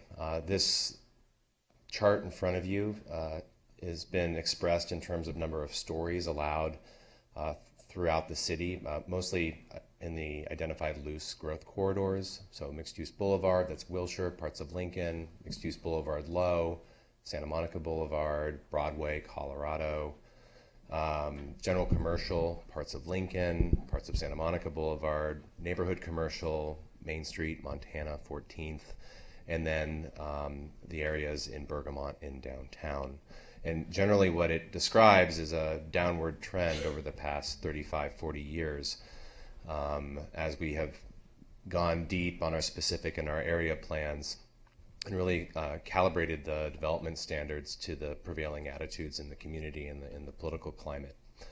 Just to dive in a bit more detail, looking at Mixed-Use Boulevard over the years, in 1984, the general plan that carried us through to 2010, heights were permitted up to 7 stories. This is generally true for most of downtown as well. The 2010 loose brought that down to 5 stories. And then when the zoning ordinance was finally caught up in 2015, for those of you that weren't here for that experience, the zoning ordinance again refine the approach.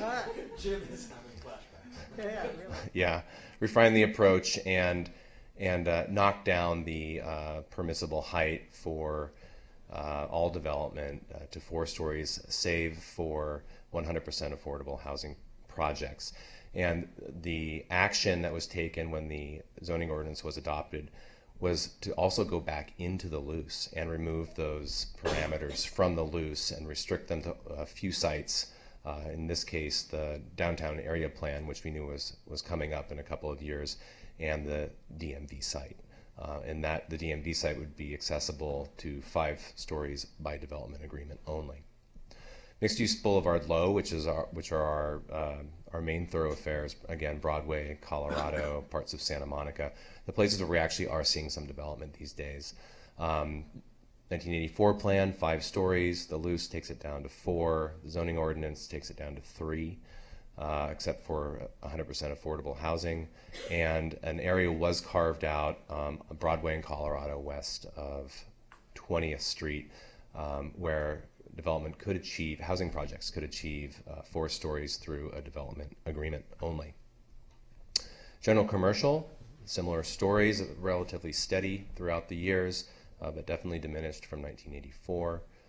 Again, this is a very simplistic way of charting the growth management strategies throughout the years, just expressed in terms of floors, with a real focus on housing production.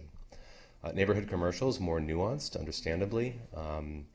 The 84 plan did not spend a lot of time talking about Main Street, Montana, or 14th Street, but it really focused on Pico, loading up the height on the eastern portion adjacent to Los Angeles.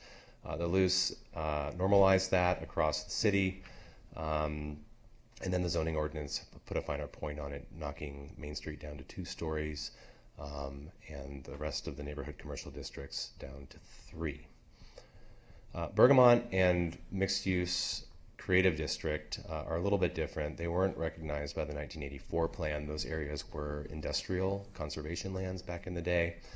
So the Luce was the first to create the zoning districts at 7 stories, and that's remained consistent throughout the different eras of planning. The one exception is with respect to the floor area ratio, the densities, where the 2013 Bergamot area plan reduced the maximum parameter from 3.5 FAR to 2.5 FAR.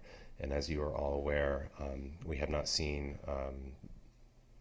more than one project come out of that plan that provides housing.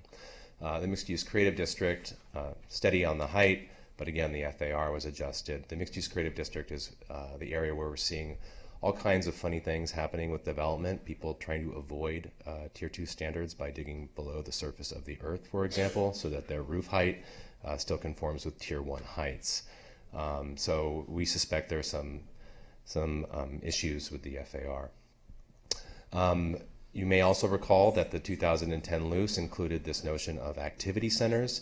There were 5 of them throughout the city, one at Wilshire and Centinela at the eastern portion of the city, another one at 14th and Wilshire in the area that is anchored by Vaughn's, another area at Broadway in Colorado, Arboretum Territory, Memorial Park, which was anticipating the Expo line at the time of the development of the Luce, and the large, what is now the Gelson's lot in Ocean Park Boulevard. These activity centers were developed based on a notion of super large sites, parking lots, well connected to transit.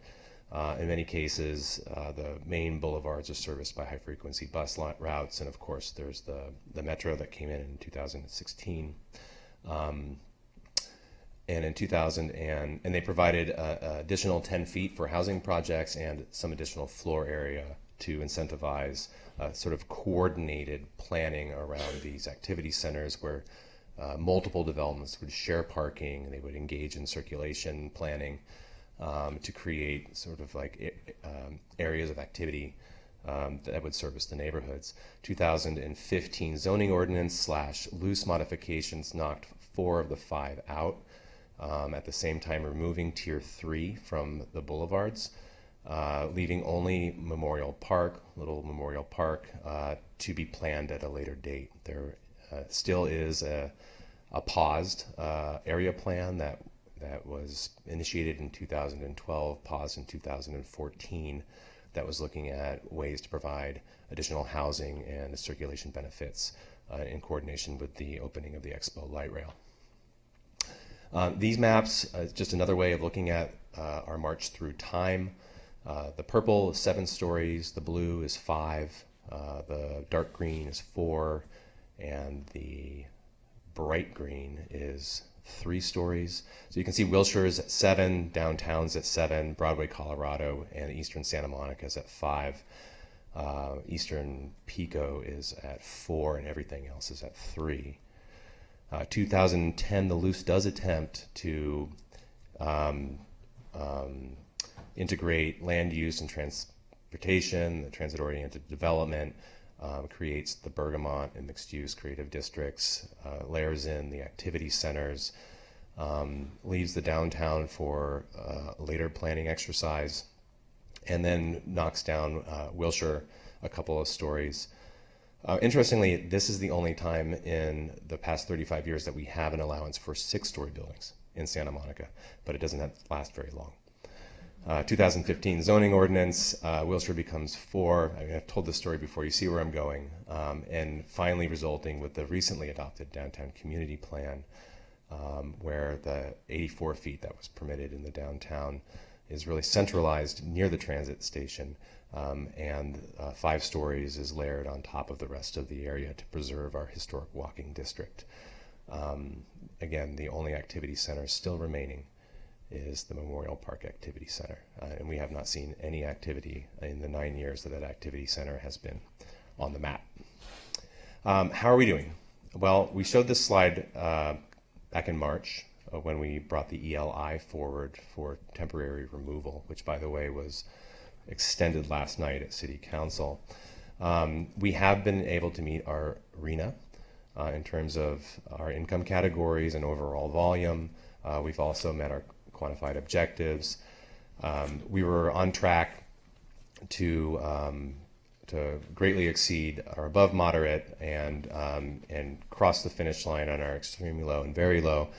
But we recognized back in March that there was still work to be done with respect to low and moderate. Here's an update for you. We've added a few to the list. Approximately 435 new units are still lagging behind in the low and moderate income categories, and have produced a great amount of the above moderate. Since the ELI was removed, here are the numbers on the applications that we've received for housing projects. Had we given this presentation 2 weeks ago, the numbers would all be 0. But we did receive recent applications in the past 2 weeks, one for a Tier 2 project at the Toyota site east of Lincoln Boulevard, and a 100% affordable housing project on 14th Street. That's different. All of this is important when we look at the overall landscape of housing production related to Prop R, which we've discussed in great detail. I believe there was a statement in either your staff report or the one that went to council last night that we do not believe we will meet the annual 30% this year, but we're still good cumulatively over time. Since Jing brought it up earlier about the loose conservation strategy, which was intended to redirect development pressure away from the residential neighborhoods and onto the boulevards and areas served by transit, we made this map to show where all of the development activity has occurred for multifamily projects over the past 9 years. By and large, a lot of it's been in the downtown, no surprise. I should also say that these dots do not represent volumes. So the ones you do see in the residential R2 or 3R4 could be 3-unit condos, 4-unit condos. We could adjust that for a future discussion. But I think the point of this is that the clustering that we anticipated to see in places like Bergamot, Memorial Park, in Wilshire have not come to fruition in the 9 years since the adoption of Loose 1.0. So a little bit of commentary on activities that we are engaged in at the moment. At the direction of council, we were instructed to look at the Affordable Housing Production Program and identify opportunities to model it after the project requirements that were adopted in the Downtown Community Plan. So to date, we've conducted a fair amount of outreach, market analysis, and some preliminary feasibility testing to understand if that model is financially feasible. And at the moment, we've taken a bit of a pause in light of all of this stuff that's raining down from the state and from our regional partners at SCAG. May I just stop you in case I forget? Are you suggesting that the inclusionary program of the DCP be the model for the future AHPP program? The direction from the council, and let me just flip ahead right here, this is it, was to look to see if the AHPP could be modified to distribute the inclusionary units across the income categories. As in the DCP. As in the DCP. Terrifying thought. But thank you. Rather than a menu of options that a developer could choose from.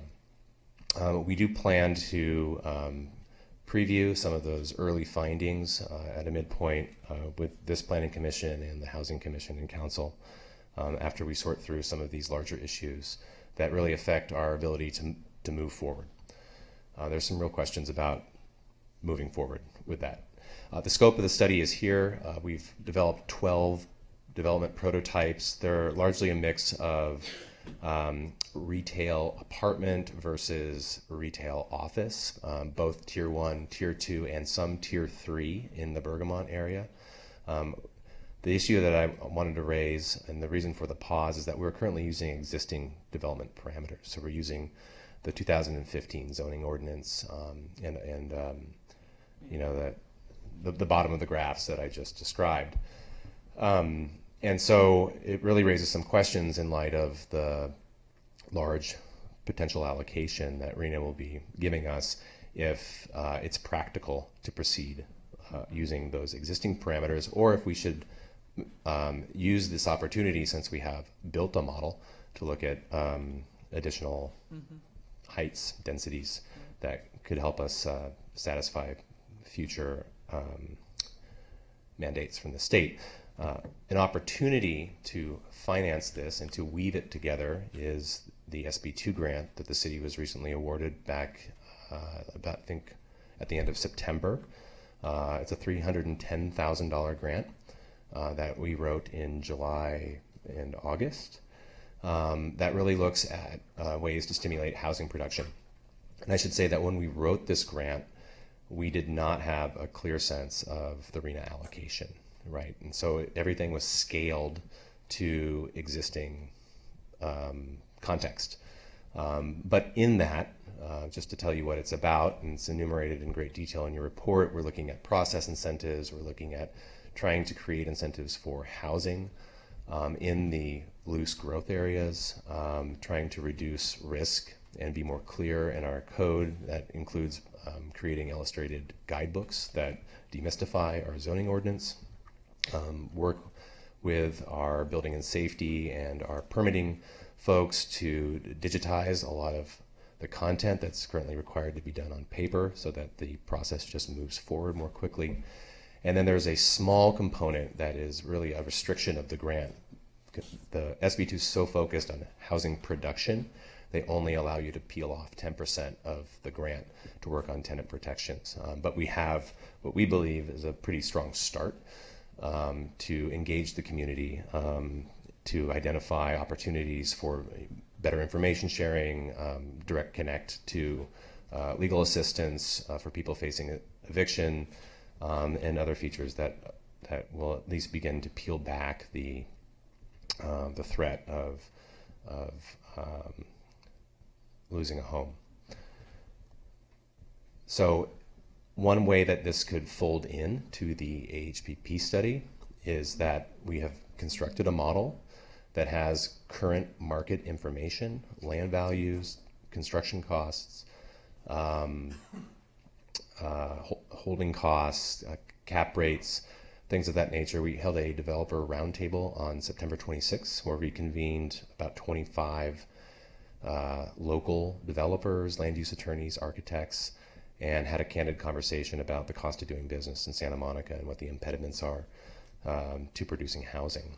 So we have a good model, we have a good consultant, and there may be an opportunity to leverage the SB2 funds on top of this AHPP program to explore opportunities to address the RENA and other market realities. Future meetings where we'll be talking about some of these elements, in some cases doing a repeat of this meeting. At the November 12th council meeting, we'll be bringing the SB2 grant before the council to ask for their authorization to accept the funds. So that's one to watch out for, and to provide us with a little bit of direction, I think, on how we might apply those funds in a better way. We'll be meeting with the Housing Commission on November the 21st to provide this policy update plus any new information that comes to bear in the month before us. And we are scheduled to meet with the City Council to provide them with the input that we get from the Planning Commission and the Housing Commission, and to set a course for the future. So with that, I will end the rambling and provide you with just a few questions that we thought would be helpful for us as we move forward.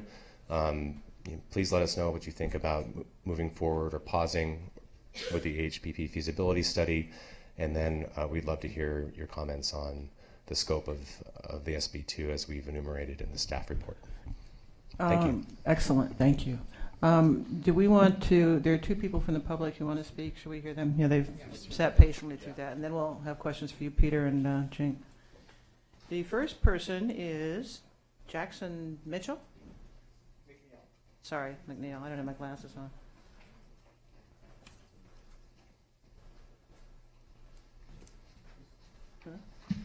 Good evening, commissioners, and thank you for that wonderful and very informative staff report.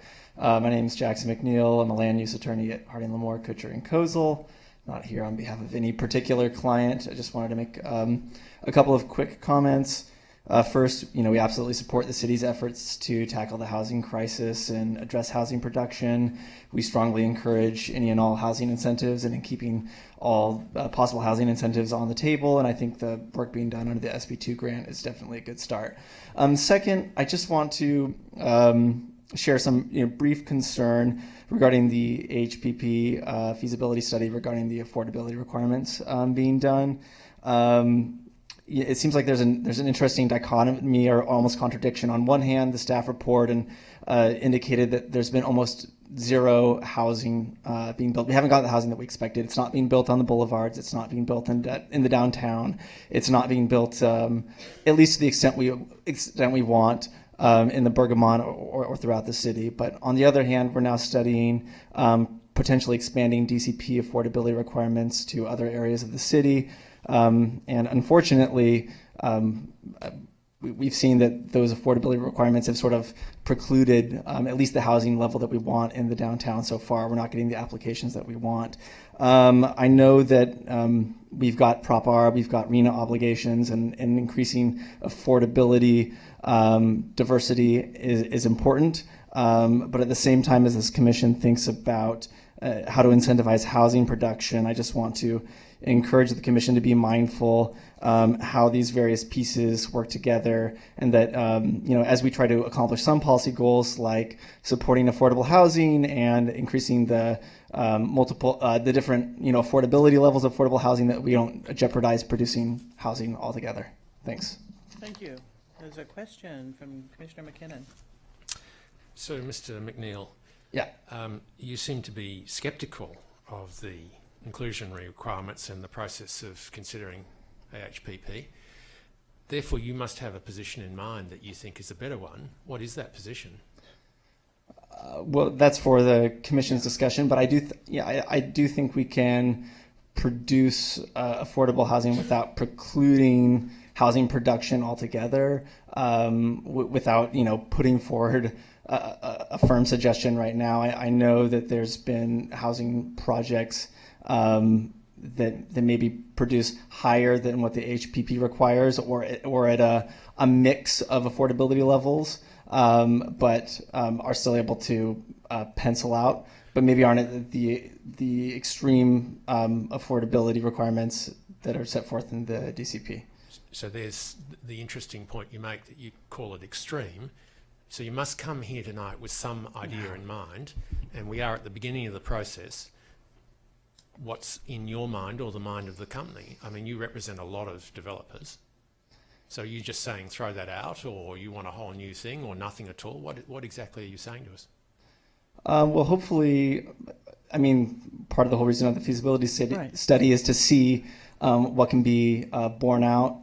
And so hopefully those efforts will help answer your question. I'm not here on behalf of any particular client, and I'm not here to suggest that you adopt a particular set of affordability requirements at this time. So it's your understanding that the HRNA feasibility study is going to get us where Commissioner McKinnon is asking? It could help it could certainly help inform that. Yeah. I do think, though, it's also informative that we've had very few housing applications in the downtown under the DCP's current affordability requirements. Zero. I don't know if that's the most recent number, but we haven't gotten the production that we want under those requirements. It stands to reason that if they're expanded to other parts of the city, we might see the same limited production. Commissioner Landris. So I want to actually reframe the question, and without, obviously speaking for any client in particular, could you generally describe where you think their pain points are, right? You think about land costs, construction costs, cash flow issues, holding costs because we're, putting folks through lots of hearings, and it takes time to process. Where are those pain points that are creating resistance? I'm not prepared to speak to that right now, but I do think a lot of those pain points are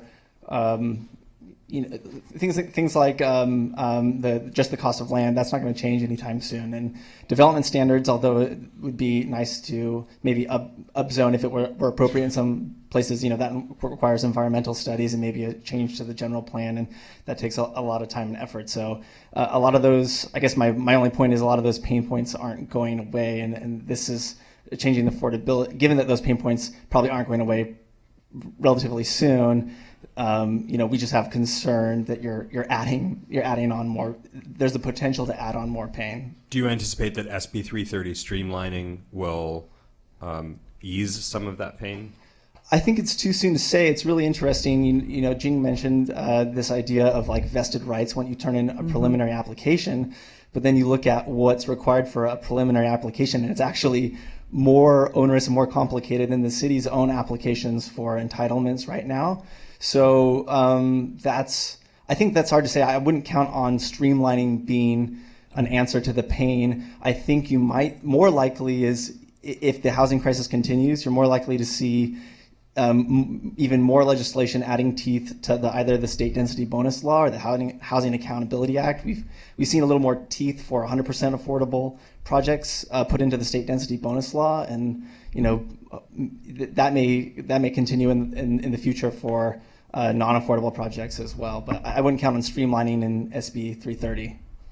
Thanks. My understanding from talking to land use attorneys and developers is that construction costs have gone up about 20 to 25% since the feasibility study was done for the downtown. Does that sound? Do you work with enough developers to know if that's ballpark? Anecdotally, I know that construction costs have gone up, but I don't know. It's a lot. I don't know what the ballpark increase and has there's been. a ripple effect on financing and permits and fees and all that stuff. So that's the answer. Okay, thank you. Yes, of course. Tara.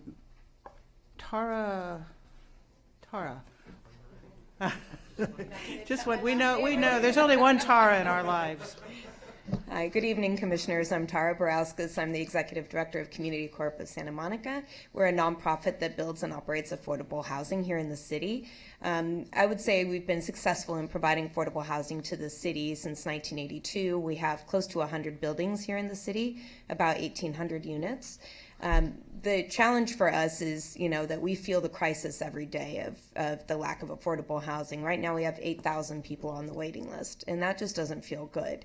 I get calls probably every day, every other day of, desperate people asking for housing, and there's just simply not enough supply. So I'm really glad that this conversation is happening, and I think, in addition to the fact that we're in a crisis, RHNA is coming, and I think the staff report was really clear and very thorough in terms of outlining, what's probably going to happen. Just to give you a sense, I think we have a pretty good pipeline, something that's, feels right for the size of our organization. We have one project under construction on 14th Street. We have 2 more that will start before the end of the year, both which will be modular, so I'm kind of excited about that. But, if we want to try to meet the RHNA demand and, help the city with its needs, we're probably going to have to triple our production, and I'm not really sure how we're supposed to do that. So I thought it might be helpful just to illustrate what's been working well for us, what's not working well for us, and then a couple ideas I have. So what's really worked well for us is the buy right process that we have, up to 50 units. That's an over-the-counter approval process, both in terms of the land use entitlements and also the loans that we get from the housing division. And that's actually pretty innovative. I don't know really any other city that's doing that. So that's really great. So we appreciate that. One suggestion I would have would be to increase the cap on the 50 units to 75, because then we would automatically be able to produce more housing by right, which it's really fast. And I will say we have a great relationship with city staff. We work really well with Jing and her whole team, and we're able to produce housing quite quickly, both in terms of the entitlements and also the building permit process. So that's something that's working really well.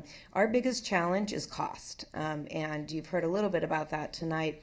Land costs are what they are. I don't think there's really much we can do about that. But I think we do have to get creative. I think at this point we have to have a yes and approach where we put everything on the table and try to figure out how to do all of it, right? So in terms of the land cost, I do think what the city is doing in terms of parking structure 3 is very creative. It was very forward thinking, and I think we need to do more of that. The city has a whole supply of land. And last year we did a study to show to the Housing Commission what potentially could be built on those sites. So that's something I think we need to bring back up. Construction costs are astronomical. I was at that developer roundtable, and it's kind of embarrassing to say that our costs are about $600,000 a unit. So Arroyo was more. Oh, sorry, I guess my time is up. Just continue. Okay, thank you. Pretend we're asking you I'll try to questions. be brief, but the construction costs have risen quite a bit. Although I've looked over the last 5 years, and it's gone from about $500,000 a unit, and now we're over $600,000 a unit. I actually heard from a colleague that in San Francisco it's about $800,000 a unit. So I don't know if that means we're lucky or not. But I think that we have to talk about efficiency. So we're certainly trying to look at ways to bring down construction costs, and that's why we're trying the modular. But, we have to talk about density and height. And I know it's very unpopular and a polarizing topic, but I simply don't see a way around it. AB 1763, which was brought up, I think we want to understand how that's going to be implemented and how it could help us. But for example, the projects that we're doing, we have 2 on 14th Street. They're both neighborhood commercials, so they're limited at 3 stories. But I think that area could tolerate another floor. And on our second project that's not under construction, we could put 22 more units just by adding 1 more floor. That's significant. But we can't, and we're actually not even hitting our FAR. So FAR is not the limiting factor, it is height. So I think we're going to have that unpopular conversation and, be strategic in terms of where it makes sense and where it doesn't make sense.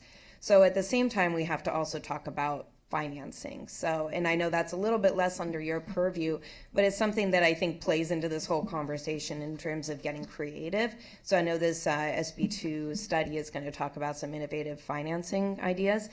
So I encourage you guys to explore that. We need help. The Housing Trust Fund's not going to have enough money to take care of the RHNA allocation. So we need to either bolster the Housing Trust Fund. I know Measures GS and GSH did an amazing job of that. We need 3 more of those measures, or we need a bond, or we need yes and, like I said. So anyway, those are some of my ideas, and I'm certainly happy to expand on them as the conversation continues. Okay, we have questions for you, Tara. Commissioner Landris. So thank you very much. I was following the conversations about the extension of the elimination of the ELI and looking at some of your correspondence with us and with the Housing Commission.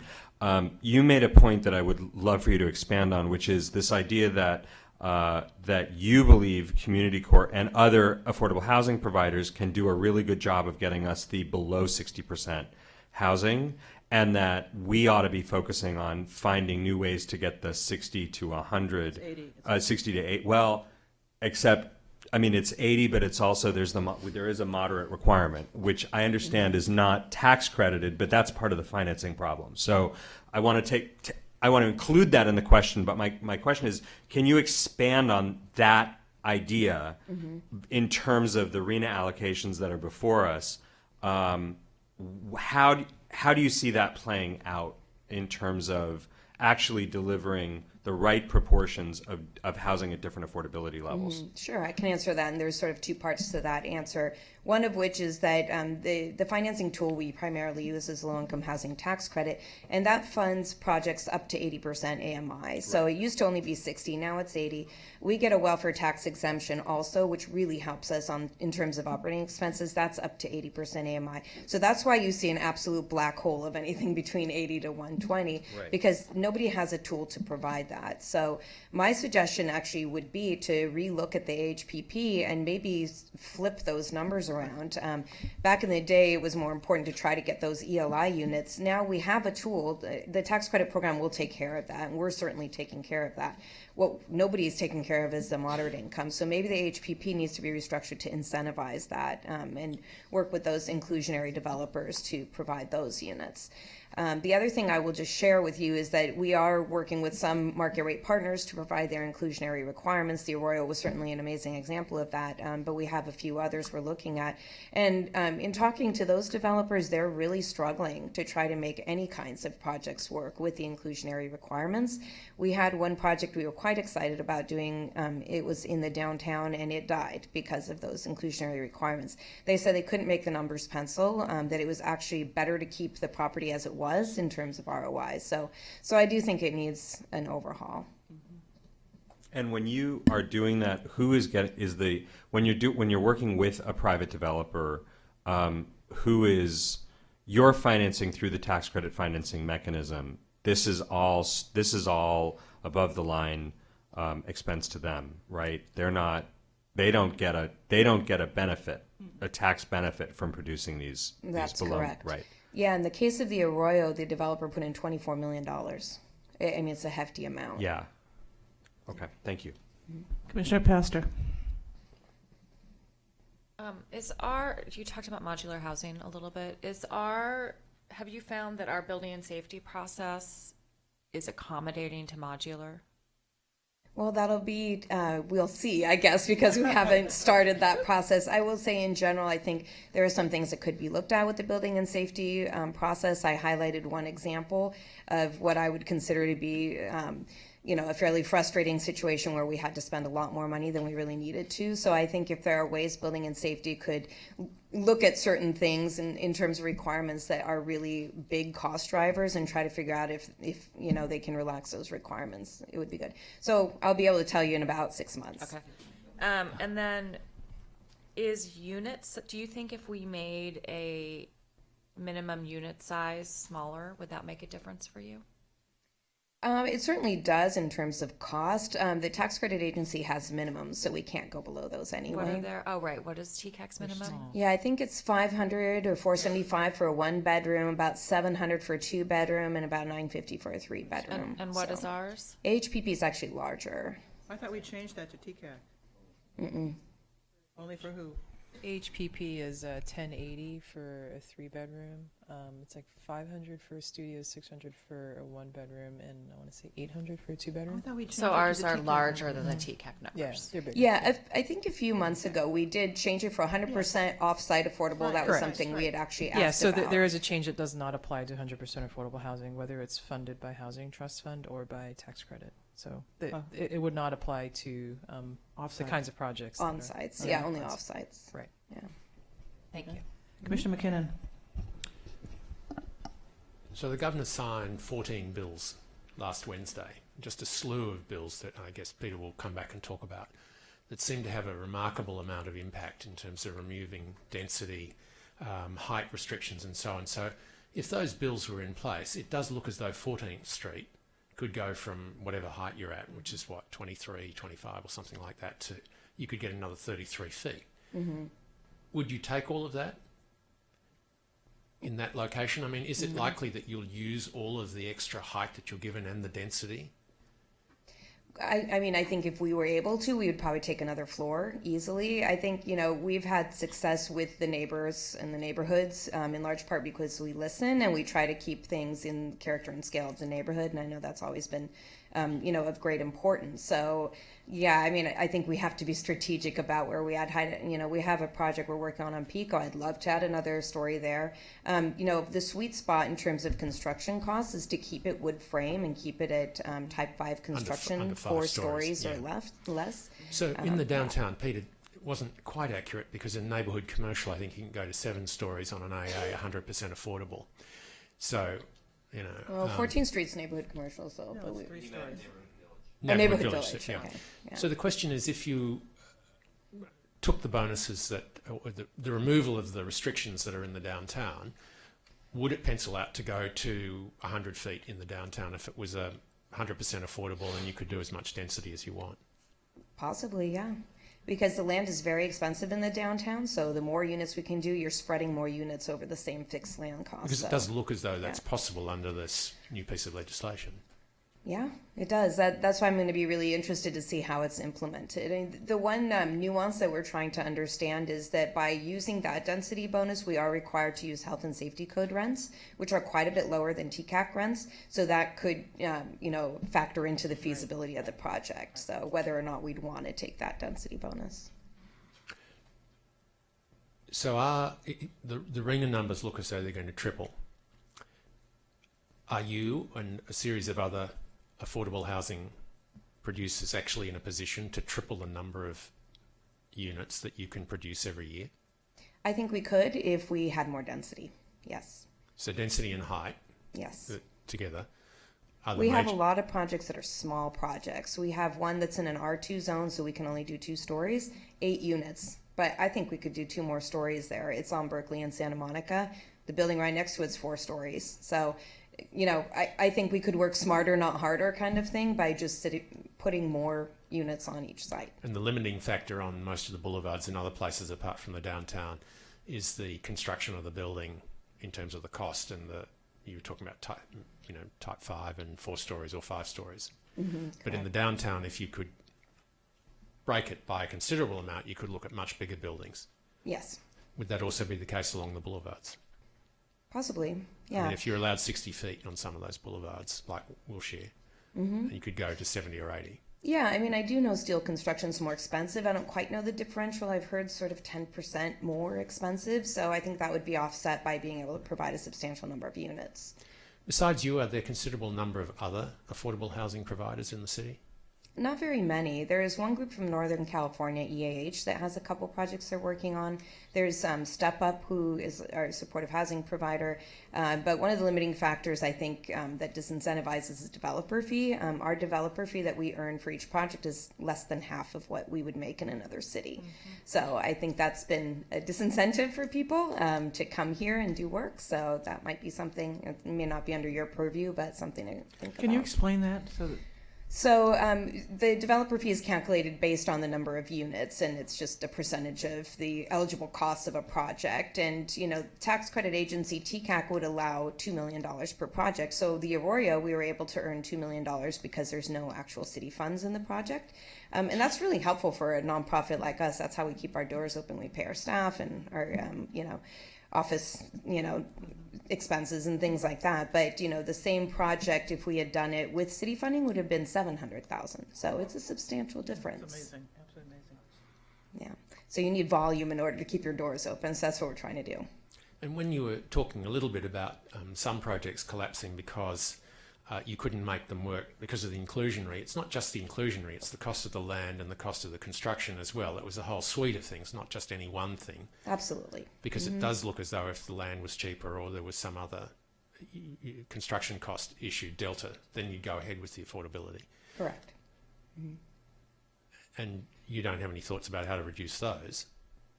The land costs? Well, or the construction costs. costs. So you're just saying they're given.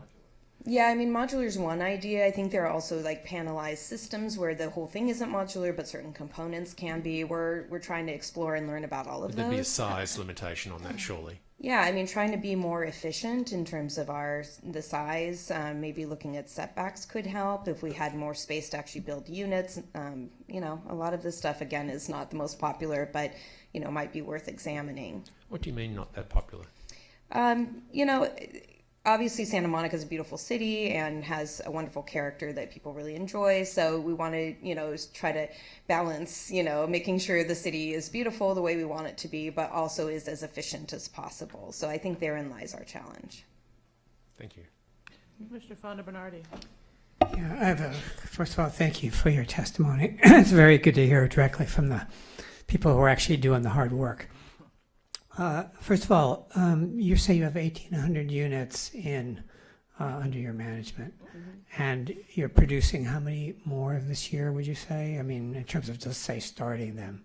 Yeah, the 3 projects that'll be under construction will yield about 50 units. And do you think you could do 50 units a year going forward under the current rules with no help? That's what's currently in our business plan, at least 50. Yes, okay. 50 to 100. And with your 1,800 units, how big would you say you are compared to the other big landlords in the city? Where do you fit? Are you in the top 5, in the top 10, or closer up to the top? I'm not really sure, actually.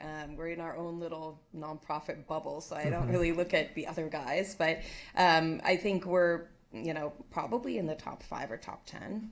Okay. There are a lot of smaller landlords that just have a few buildings. Mm-hmm. Well, I don't know how many, except maybe NMS that has in the hundreds, let's say. And then the other question I had was, are we looking at the right units? In other words, by units, I mean the right metrics in this case. You say that a unit costs $600,000. Okay. Is that a 2-bedroom, a 5-bedroom, a 1-bedroom, a studio? When we're talking units, are we talking bedrooms? Are we talking square feet? And are we getting nuanced enough? Are we just sort of saying, well, it's just we produced 100 units. Well, that could be 100 SROs. It could be 100, family units. And are we looking at the right metrics? That's a very valid point, and I don't think we are. Units, like you said, they could be 1, 2, or 3 bedrooms, different amounts of people. I think we should look by bedroom. How many bedrooms are we producing? It's hard to predict how many occupants there will be, so I think bedroom is actually a better metric. We also look at cost per square foot as well, which I think is a better metric. So would you think that it would be better for RENA to come at this problem with bedroom count in addition to unit count? Yeah, I actually think that would be a good metric. Because, again, it comes down to what are you actually measuring? Correct. And then my last question, and maybe you can weigh in on this. It seems the 800-pound gorilla here is not the land costs. They are what they are. The construction costs seem to be going up. Which is going up faster? Land cost or construction cost? Yeah. I assume those are the two big variables that you deal with. Maybe financing cost is going up, but maybe not. I don't know. I would say construction cost. Construction costs are going up. So if we were to run into a recession in the next 1 to 5 years, do you think they would ever come down? Yeah, they're cyclical. They're market driven, just like a lot of other things are. But, in the last 5 years, I haven't seen costs coming down at all. So I don't really have much faith that that will happen. Okay. My last question, which I haven't heard anyone address yet, it seems that we cannot produce a net zero building, which we will be required to produce in the next year or 3, when it goes over 4 stories. 3 stories seems to be the max that we can do with current technology. So even though people love the extra square footage and the extra height, it doesn't seem like we're really doing what we should be doing to build really sustainable and affordable housing. We're just doing one part of the equation, and we're like standing on one leg in a sense. Do you have any thoughts on that? Yeah, I'm glad you brought that up. I mentioned it in my letter as well. I mean, we're very supportive of all the climate action adaptation plan provisions. We have our project on 14th Street that's under construction. It's 3 stories. It's a senior project, so mostly 1 bedroom, so not even as many occupants as a family building. And we can't make it net zero energy all on the site.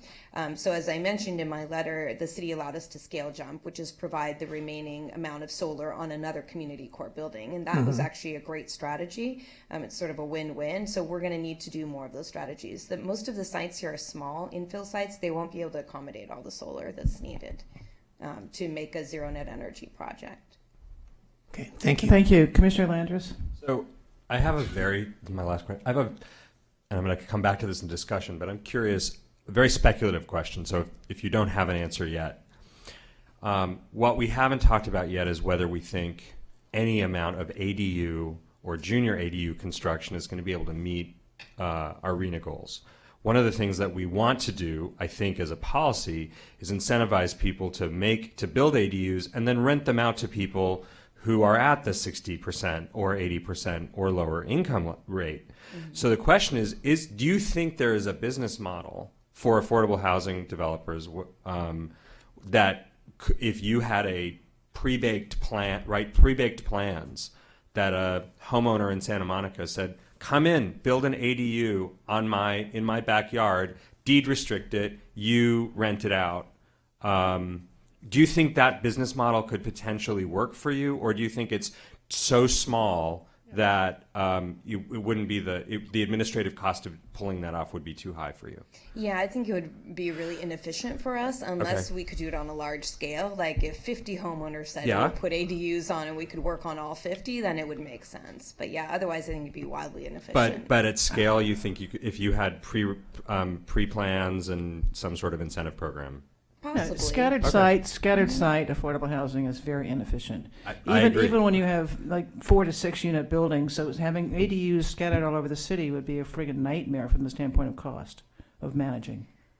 Yeah, one other point I just want to make too is to think about the stop the bleeding mentality, which is the fact that a lot of properties when they go on the market, they're listed as condo conversions. And we have one that we're working on right now where it's a 40-unit apartment building being marketed as an 11-unit condo opportunity. So I think this is happening a lot in Santa Monica and other places, and we'd basically lose all those units. So that's something that needs to be in the mix. But I think, and this was not in the presentation, but I believe that SB 330 has a no net displacement provision. So some of those are going to be really restricted moving after January 1st, because if you want to redevelop under the Housing Accountability Act, you cannot.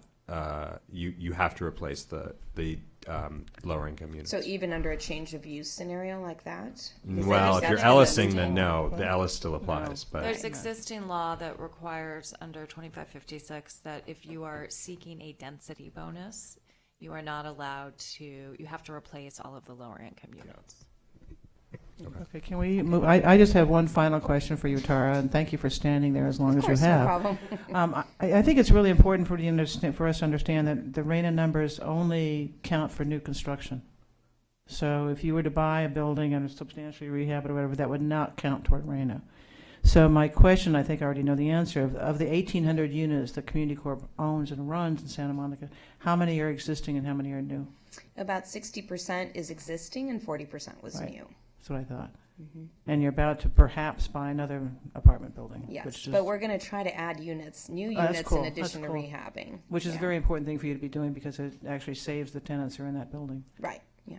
One of the other issues that you raised in your letter was and it's really not under our control, but it's something to think about from the standpoint of housing costs, is off-site improvements.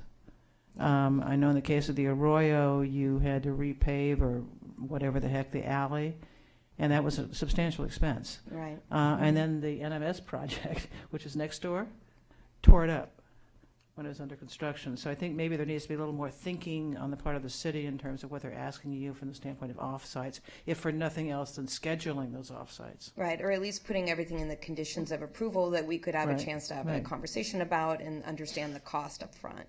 Okay, Yeah. thank you. Mhm. You are terrific. Oh, thanks. I had Hope I lunch was with you the helpful. other day, and I had to come home and take a nap. I am going to have a call for a break right now, and then we'll go into the staff questions and discussion.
That'd be where the TV audience would enjoy that. Okay. So the matter is before the commission for questions of staff and then discussion, and hopefully we will be out of here before 1 o'clock in the morning. We're going to solve housing tonight, right? I've already got a solution. Commissioner Fresco. Good evening, Peter. Is there any city, or town or village anywhere in California that is having the kind of success with building housing that our state legislators envision? Well, so there was a SB 35, which was a law that really, I think, made a lot of every city actually in California perk up, with respect to production of housing. Santa Monica is one of, I want to say it's 11 or 12 jurisdictions, that are fully in compliance with that law that essentially says that if you, are not meeting your RENA, you go through, projects go through an expedited process. So I would say Santa Monica is relatively unique in our ability to, not only with the resources, the capital that we have to fund housing. There are not many jurisdictions that have the capability that we do to do that with local funds, and to have the ability, because we are a very desirable place to live. Our, location next to the ocean, we have transit, and it's been, I would say, a value of the city for quite some time to support the production of housing at all income levels. That we have a very unique regulatory environment, and the real estate economics that support kind of some experimenting that probably a lot of cities, for example, in the Inland Empire, may not have the freedom that we do. So there's nobody else as good as we are? I wouldn't go that far. There are There you 24 go. cities. Yeah. Thank you. So I hate to be a downer, but not being quite the I'm probably, in terms of this really technical housing process policy, I'm probably the least experienced person on this commission. Standing on the outside, it looks like it's an impossible thing to do with our land costs and construction costs. And any way you adjust the regulation, it's going to be too much regulation to make it pencil out. Am I just looking in the dark here? Let's just all go home. No, I understand that, but I'm just do you have do you really feel like there is something that we're working towards, or are we just searching? Well, I think that we're at a moment in time where we're looking to pivot a little bit, or at least experiment at the moment in a purely theoretical way, because we don't have direction from council to change anything. But remember, there are tools at our disposal. There are financing tools. There are development standards and parameters. There are partnerships. There's things undiscovered to this point. We've really, for the past 30, 40 years, we've been working within a very local context. And now, as of last week, that's been exploded to sort of a state level where even our good behavior for the past 30, 40 years in meeting all of our previous RENA cycles does not come with any reward. We're in the ship with everybody else. So this is the work that we will take on through SB2 in a small part, and I will sort of temper that by saying, again, that SB2 scope was developed a couple of months ago in a different world, on a different planet. The money that is available from that grant is probably not sufficient to deal with the enormity of the challenge in front of us. So that's something that we'll be looking at ways to supplement through other funding avenues as well. So I understand that we have HRNA doing their good old number crunching deal that they do. Are there people out there who are doing new things and looking at things in new ways and Like just totally breaking our system and rethinking it? The young people, you know what I'm saying? I imagine there probably are people like that. HRNA, their scope has been defined sort of in a very focused way to do a very straightforward analysis. We have not tasked them to think outside the box or experiment with new concepts. We've been directed to replicate a practice that we've been engaged with them since the early 90s when they helped develop the HPP. So again, we are at a moment in time where we could choose to take another path. We do have in the SB2 scope a small pot of money to explore new financing avenues that could bring some relief to some of the issues that Tara raised with respect to funding the affordable housing. Yeah, and I think what we're seeing is also, this is obviously a conversation that's happening at the Council of Governments level, right? So just like our little region within a region, if you will, and then at the SCAG, you're seeing. I think everyone's sort of, seeing the challenge before us, and I think you're seeing a lot of people kind of stepping to the fore and, accepting and embracing that business as usual is what got us here. To some degree, and there seems to be, in the meetings that we've been, whether at the SCAG subcommittee meetings or last week we were at the West Side COG, and kind of hearing leadership at all levels talking about what we all collectively have to do different, and I think there's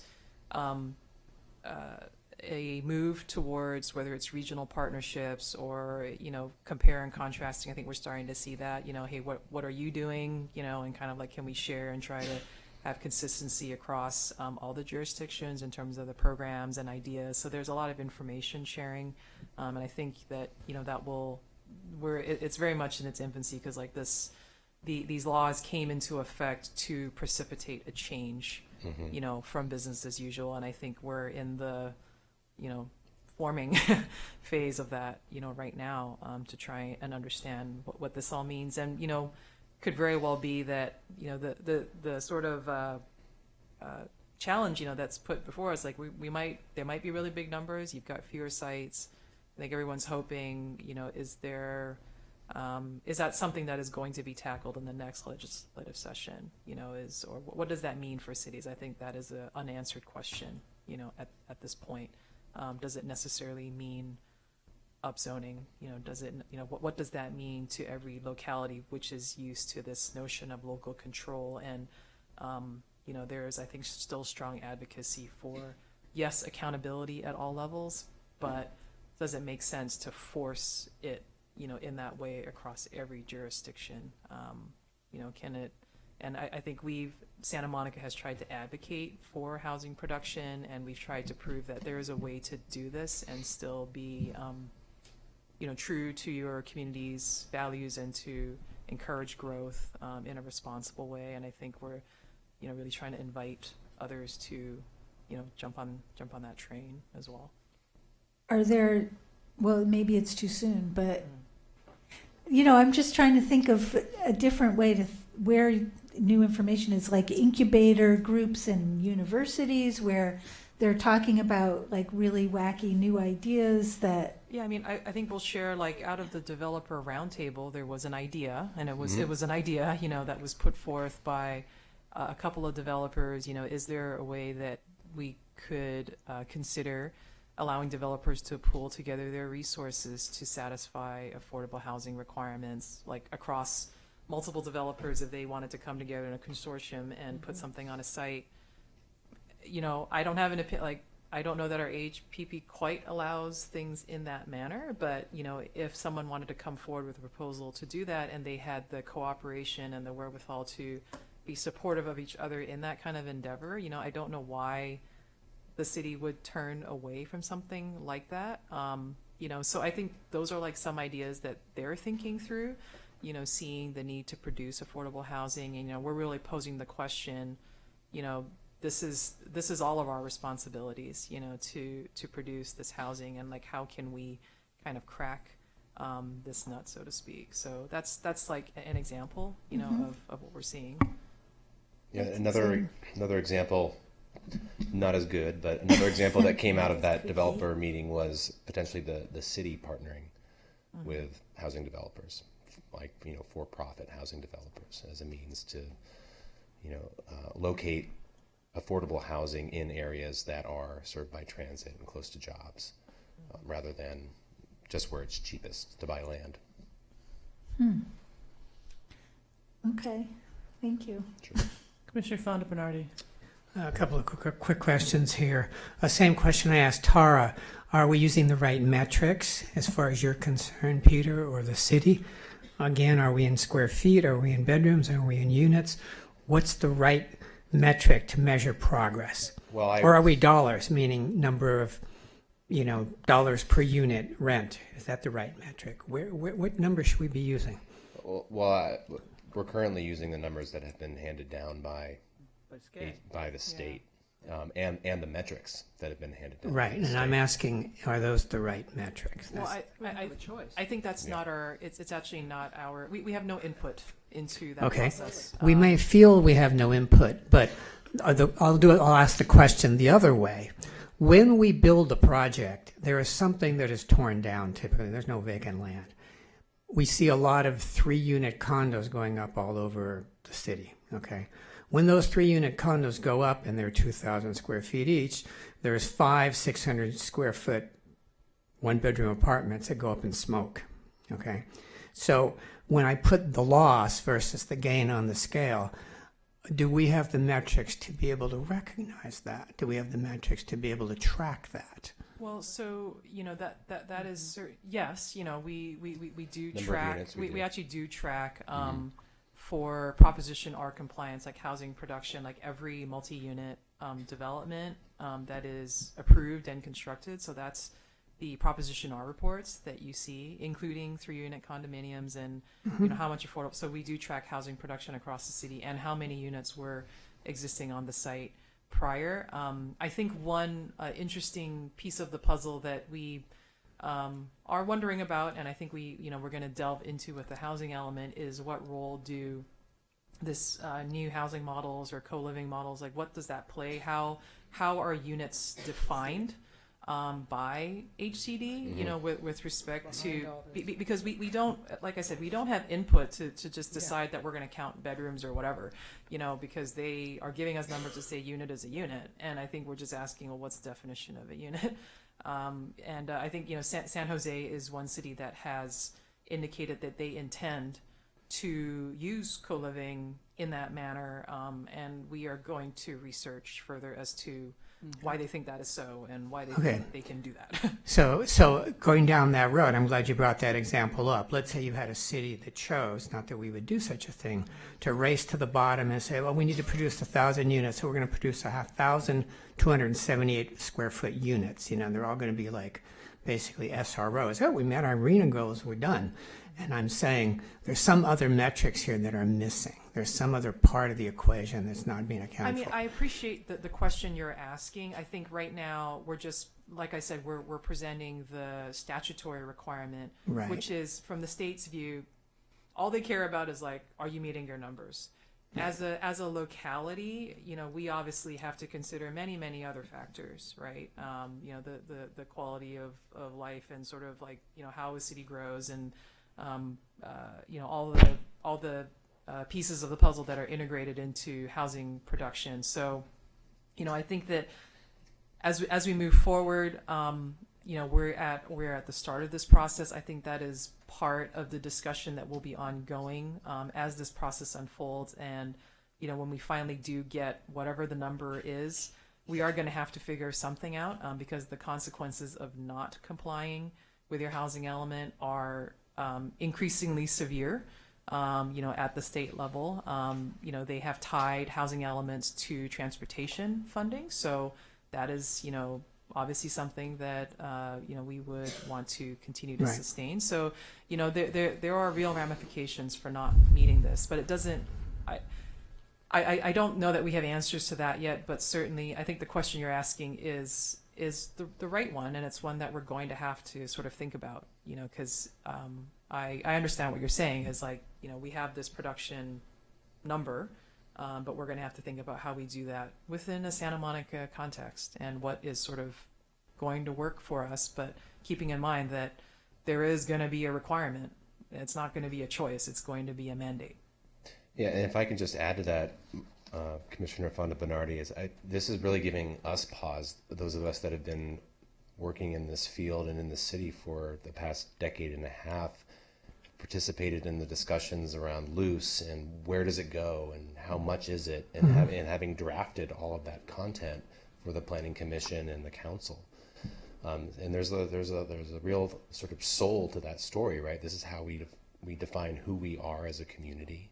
This is our identity. This is what we're willing to tolerate.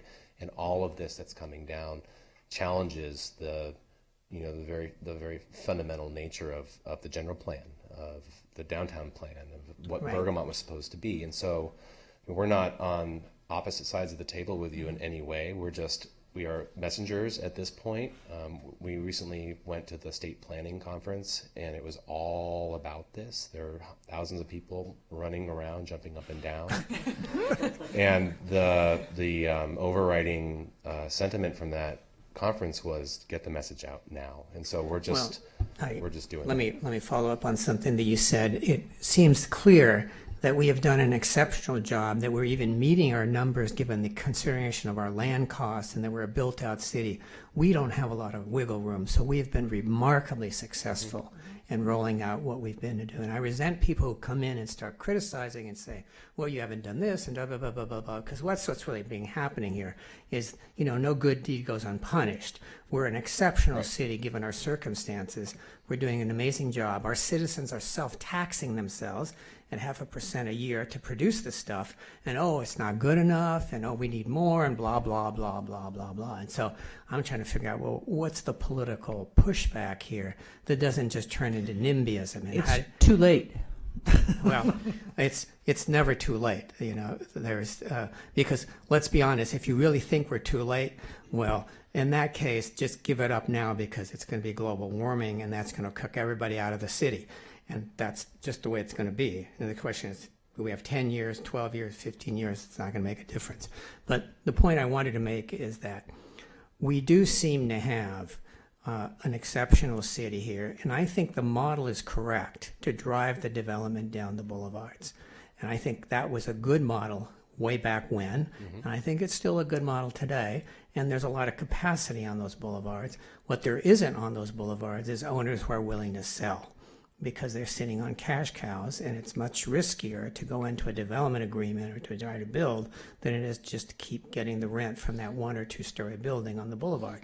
It's just the way it is. We're a very wealthy city, and the rents are very high, and those are what are really kind of like stymieing the execution of the model we talked about. But we've still been doing it. We're still building buildings, 3-story buildings on the boulevards. It's still happening, so it's not dead.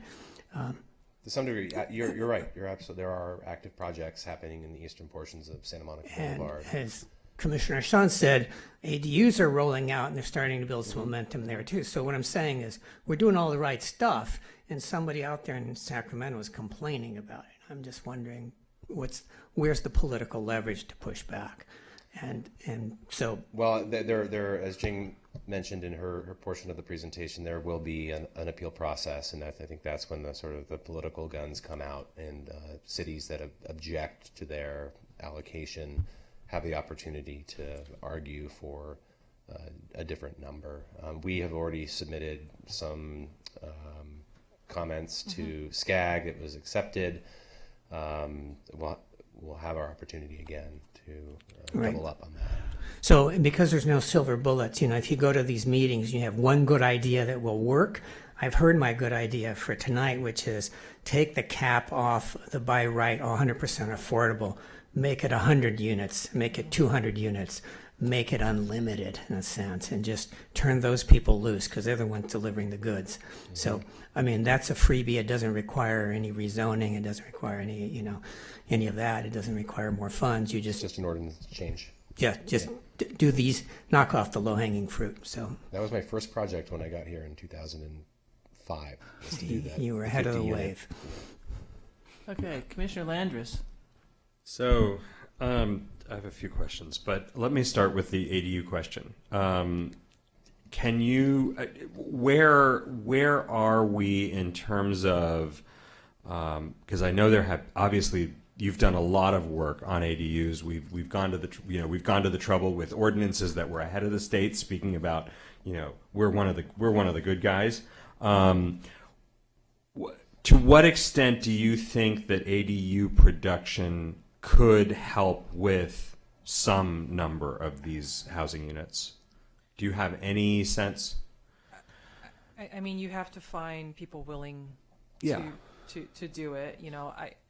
I don't know that it's, every little bit counts. I will say that. I don't know that it is the silver bullet, to I'm not suggesting all of that the, it is, right. Issues here. And, I think in LA, they are experimenting with a pilot program to provide grant funds to homeowners, willing to, they're basically providing construction financing for ADUs if homeowners are willing to rent it to, at low-income rents or to formerly homeless persons.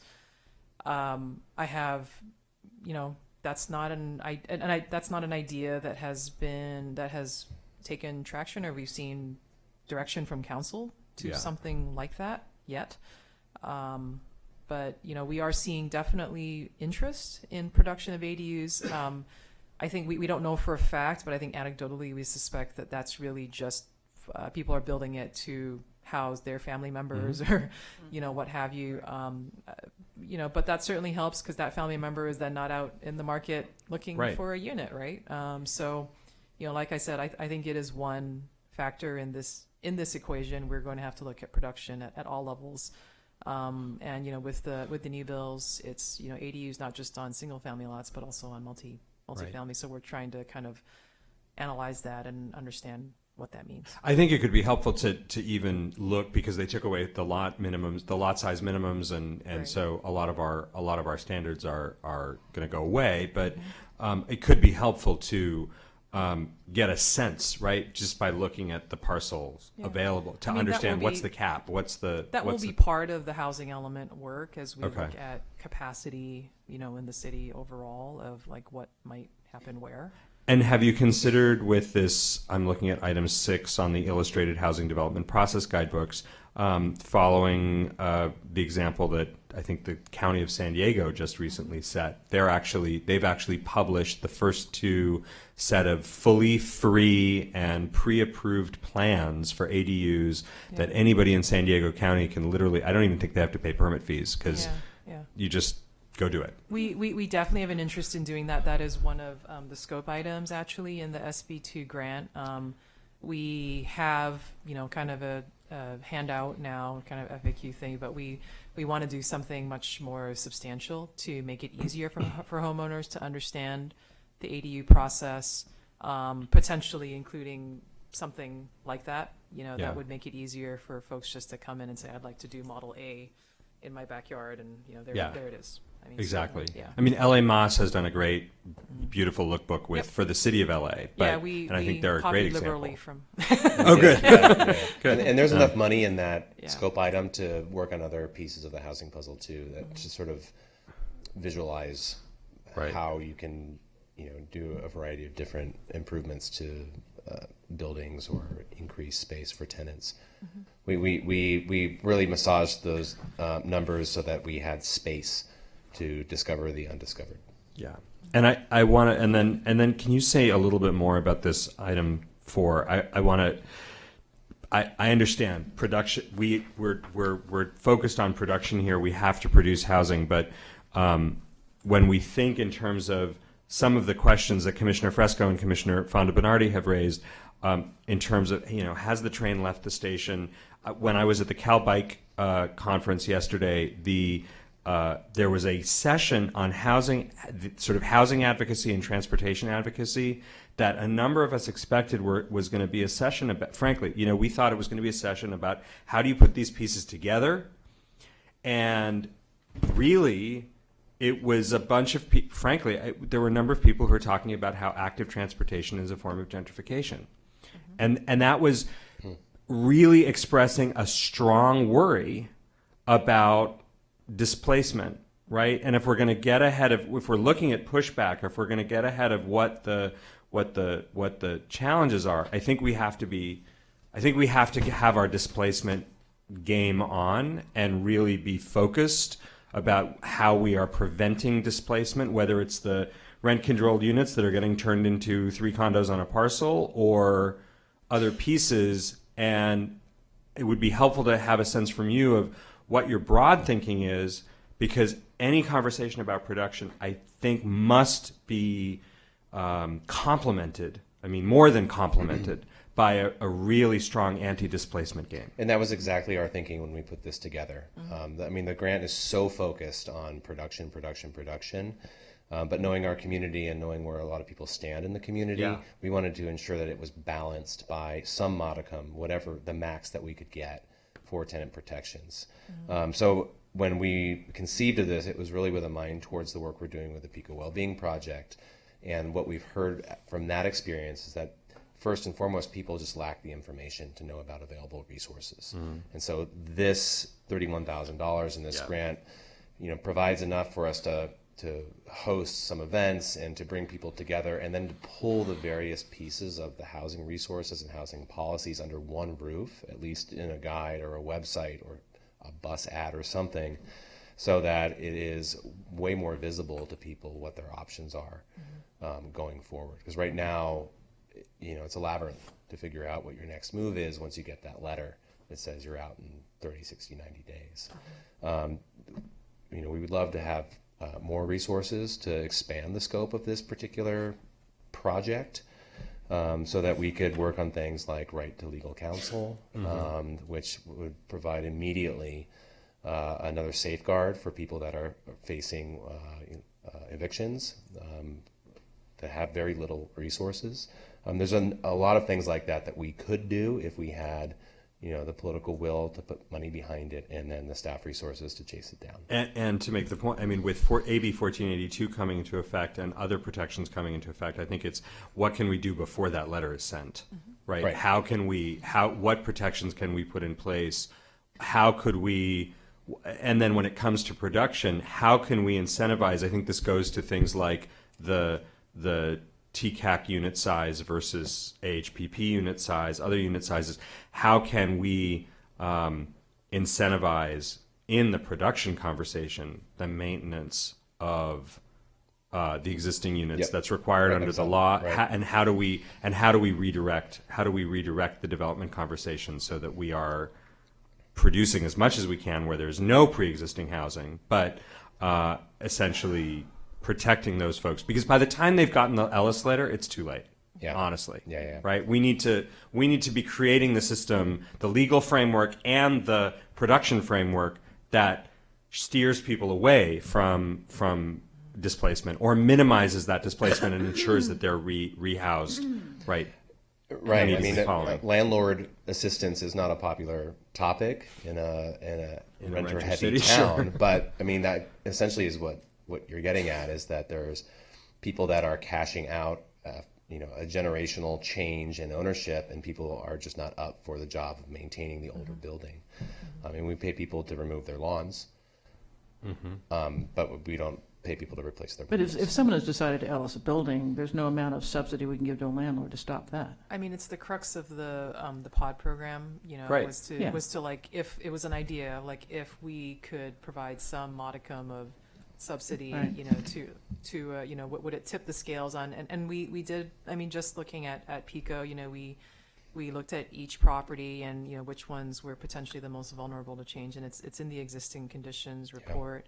In terms of, the sort of these largely across the city, we don't have like huge corporate ownership of units. These are small, family trusts, mom and pop, own maybe like one building that's been in the family for generations. And, when it comes to the fore where someone, just turns over and, the kids don't want it anymore, what happens, in that case? And how can you step in and sort of incentivize someone to continue to stay, in the rental business, given the constraints of Ellis and Costa-Hawkins? And there have been definitely runs, in the last couple of legislative sessions to try and either remove, reform, but not to great success because I think, what they're finding is the realtor lobby, there's very, very strong opposing forces to enact any change, with respect to those laws. For sure, and this is the last thing, but I would encourage you to also look at, how do you,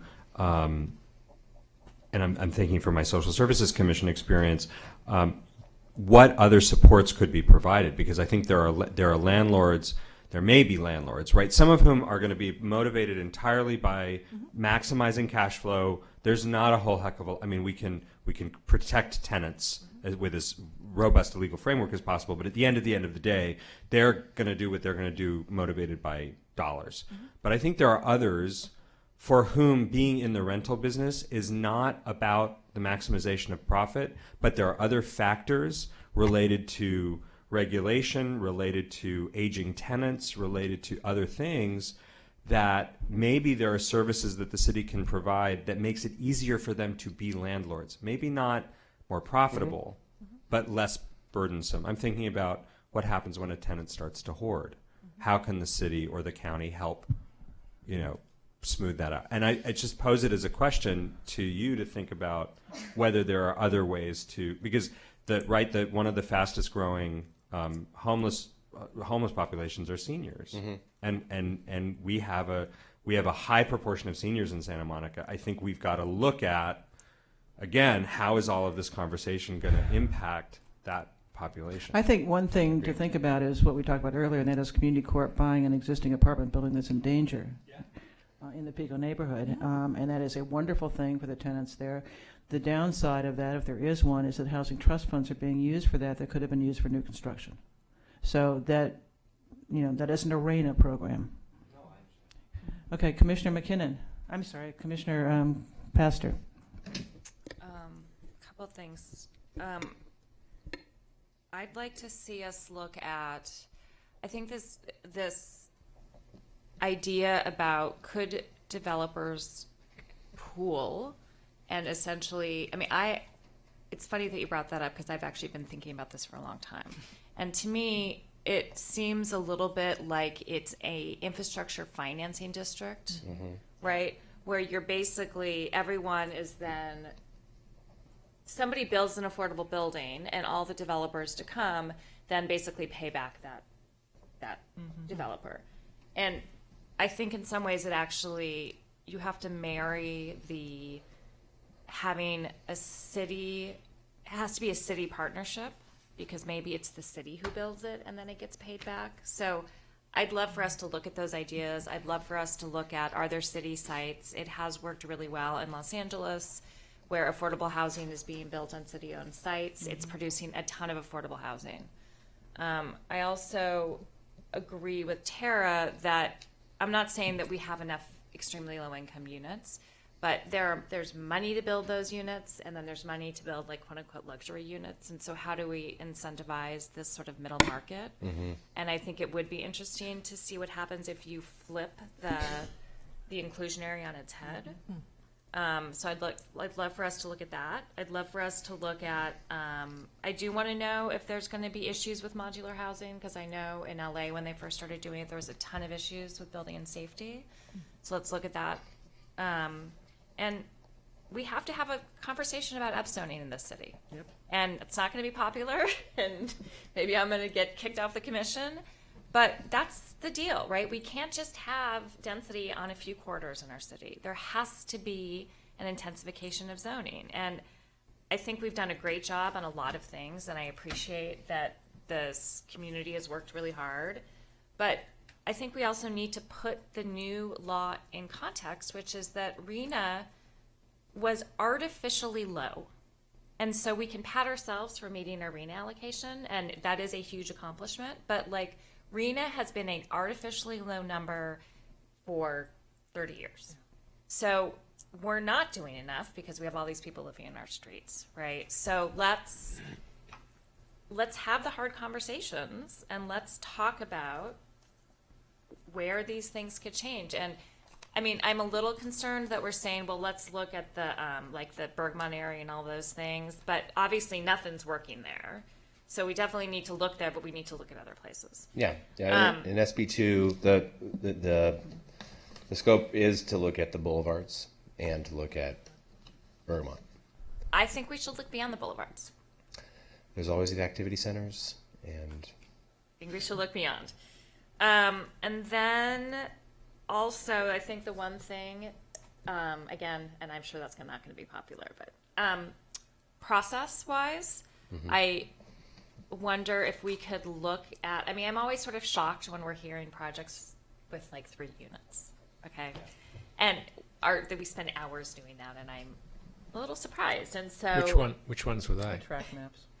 you know, should Oh, the track we maps. be changing our standards so processing certain projects becomes easier? So what becomes our threshold in terms of number of units Yeah. that has to come here? yeah, that's also part of SB2. And I don't want it to be like I'm criticizing like what you all have done, because I think staff is great and you've done a great job. No. So just We're gotta all in it together. We got to have the hard conversations. Don't Yeah. criticise them. Just kind of suck up to them a little bit. You know? Can I just say on your because they're all EIFD on your side now. On your EIFD point, AB 116, which was just signed by the governor, removes the requirement to go to the voters for approval. Well, it's on a different, EIFD it's a bonds. different program. But there's movement to make it more, increase flexibility. EIFD has always been considered not workable in Santa Monica because you can't use existing redevelopment areas that still have debt within That's an true. EIFD. That is true. Let me just say something. I'm just going to interject right now to hopefully expedite this. All of us have different feelings about upzoning and where it should happen or not happen, or what have you, but let's not go into that in great depth tonight because that's really a future discussion. So anyway, Commissioner McKinnon. I'm not sure you can just cut it off like that, Chair. That's part of our discussion. And I'm not saying don't talk about it. I'm just so, we're not going to decide it. okay, so I'll just ignore you then. Ignore me. You're unignorable, Chair. I just want to put that out there. You're my favourite too. So, but Just give me time. Commissioner Pastor, the interesting thing is there have been difficult conversations here for the last 15 years. But we are now in loose 2.0, zoning update, ordinance 2.0, downtown community plan 2.0. The 14 pieces of legislation signed by the governor last week and the RENA numbers just put us in a whole other different world. And in fact, our discussion here this evening and going forward is about how to address how we build and where we build in the future. That's the focus. If you look at ADUs, we have, 6,000 single-family dwellings in this city. We're not going to get more than 20 or 30 a year. That's the reality. I mean, Commissioner Fonda Bernardi works on them. I just don't see that number contributing to where we need to get to. And the displacement issues are also important, highly important, but they're not the scope of what we have to address here this evening. And one of the reasons why we have these high RENA numbers is, for example, what were the RENA numbers for Beverly Hills in the last element? 3. Culver And they're City? also SB 35 exempt. Culver City? Really? 227. And Culver City built 2. So the reality is, yes, RENA has been low, but we have been contributing high amounts to the RENA numbers overall. And for that, ours triple. So in terms of what we have to do, over the last 8 years, people have been having not difficult conversations, difficult nights down here shouting at us about how intense the development's been in our city, and we have to triple it from what we were doing. And if you look at those numbers, we entitle a 50-unit building on a single-family lot. We need, 100 of those buildings over the next 8 years. And that's at an unbelievable rate that we would have to produce them. So the discussion is, where do we want it? We want it around the train stations and we want it on the major transport boulevards. Can we accommodate that? Well, we can, and we do have a fair bit of public land. Certainly in the downtown, we have the Big Blue bus site, if nothing else. Unfortunately, the city took the public works site off, which would have been another perfect location. I mean, what a mistake that now looks, 3 months later? And the Memorial Park plan has been parked now for 5 years. And even when we discussed it, and we were talking about a little bit of additional FAR in all of those buildings, we could see that there were a phenomenal number of units that were available. So I think there are 2 elements to it. What do we do about 100% affordable housing? The state's kind of told us what they're going to let us do. But we also now need to look at how do we get more affordable housing production out of the places we know we can go to. And if the state approves 3 extra floors or 33 feet, the question is, should we be doing the same thing with inclusionary housing? Should we be allowing an extra floor or 2 floors or a percentage of FAR as an opportunity bonus, a housing opportunity bonus?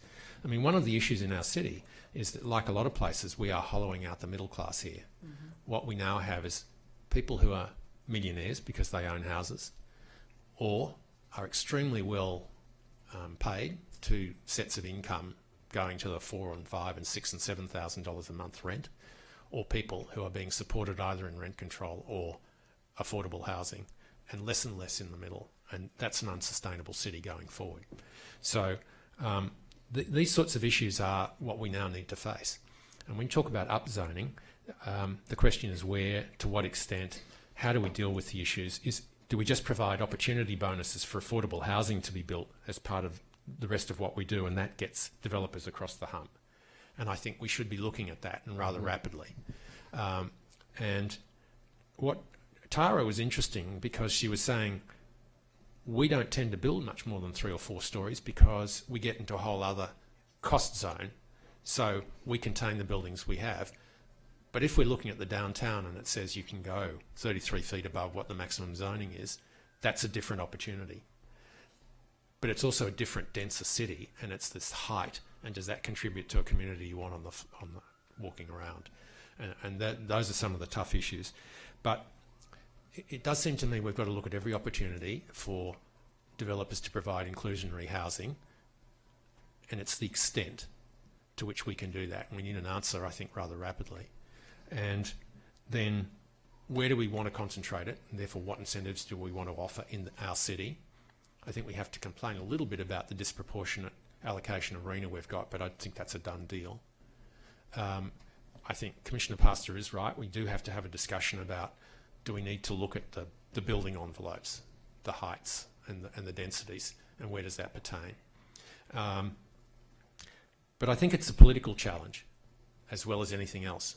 And sitting in a room where people are highly committed to affordable housing, they still sometimes miss the point that housing is development.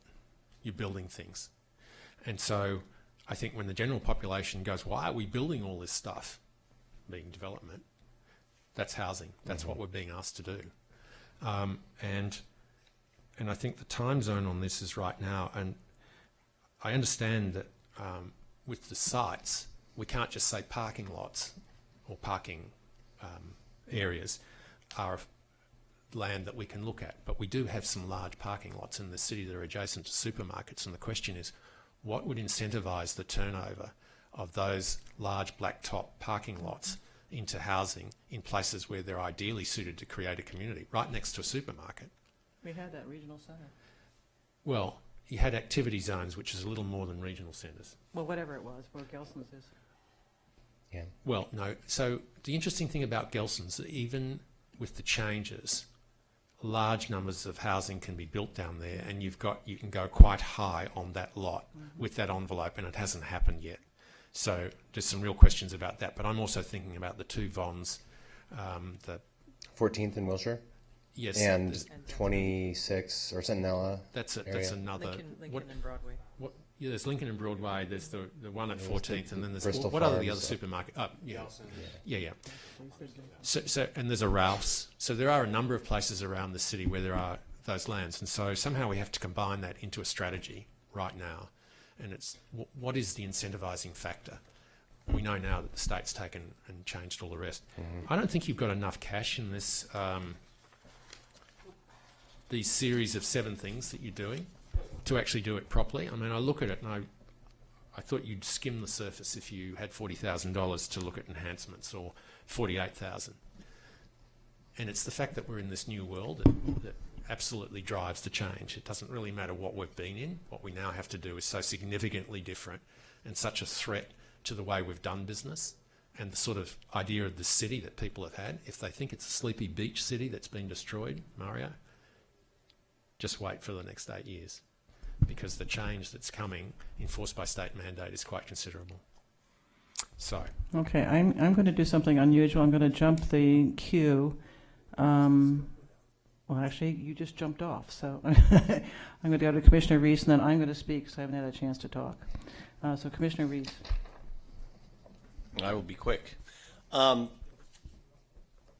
it seems to me that, you know, maybe one idea I'll throw out, and then a couple of just comments that I have is there a way that we could look at is, and it doesn't address our RENA numbers, but it gets back to the issue of displacement at no net loss of units on a site.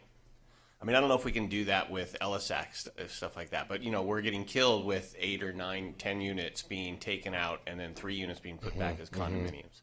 But if the city could look at something where you can't lose units. Yeah, certainly something like a concept of a minimum density is something that has been bandied about, I would say. We're actually looking at it for the R2 in the AHPP study, right. Which, by the way, we have a question about that. Yeah. Okay. And if we go with, I think if council authorizes the SB2 grants, we have that same scope for R3 and R4. Okay, great. You know, in my profession, there's one thing that's really driving market rate development right now, and it's this thing called transit-oriented communities that was approved by the voters per se. That it was part of a ballot initiative, but nobody knew about it actually, which is why it got approved, I think. And it's been incredibly successful, and the evidence of the, you know, it's been successful because people are using it, and you're seeing projects being built. But the backdrop of that is increased density. So, you know, getting back to this comment of we're going to have that conversation at some point. Those are successful because they're putting aside 10% of their total units as ELI or very low income, but they're getting 70 or 80% density increases. Yeah. I would really, really like us to focus density around our transit corridors first. I'm sorry, not the corridors, the portals, the light rail stations, and not do what we did before, which was let's do linear lines along some commercial street, but do circles around it and say at a quarter mile, this is where we need a lot of density. Let's show people that this kind of development can work, and not have cars, you know, not have people having 2 cars in each of those units. So if I could just clarify that, so you're talking about using a radius rather than a district. Yes. Got it. Yes. And then getting back to the modular comment, we're starting to see this with a lot of the affordable projects I'm working on. People want to do the modulars. What's killing a few of my projects on that are design requirements where there's articulation, and the modulars can't respond to the articulation. They're on very specific grids. I think it's about 42 feet to 45 feet. You can't have plane breaks to really make them work. So it's more than just the building and safety kind of processing, which is important and is problematic, but there's also design issues. And then make it the comment that, you know, one of the things that Tara was saying was, you know, eliminate these off-site improvements we have to do. And, you know, I understand that because it's a cost, but as a taxpayer, it's a cost to us one way or the other. It's either we're paying a tax so they can build the housing and then have to do that, or we're paying the city to do that work. So either way, it's coming out of our pocket. So I would look, you know, maybe there's going to be something else we can do to help them on some of the costs. Obviously, you know, and I think getting back to Richard was saying that they were the construction type was keeping them at 3 stories. You know, the wood frame gets you 5 or 7 stories, so you can actually push that a little bit. Yeah, I think what I heard her say was we're trying not to piss off our community too much by keeping it. Exactly. Unless you're the neighbor who lives behind it. You live there, don't you? No, I don't. I mean, I live close to it, but I'm just saying that the problem is there's a very impassioned response to increased development in this community. And for those of you who have not been on the commission when we've talked about zoning, buckle up.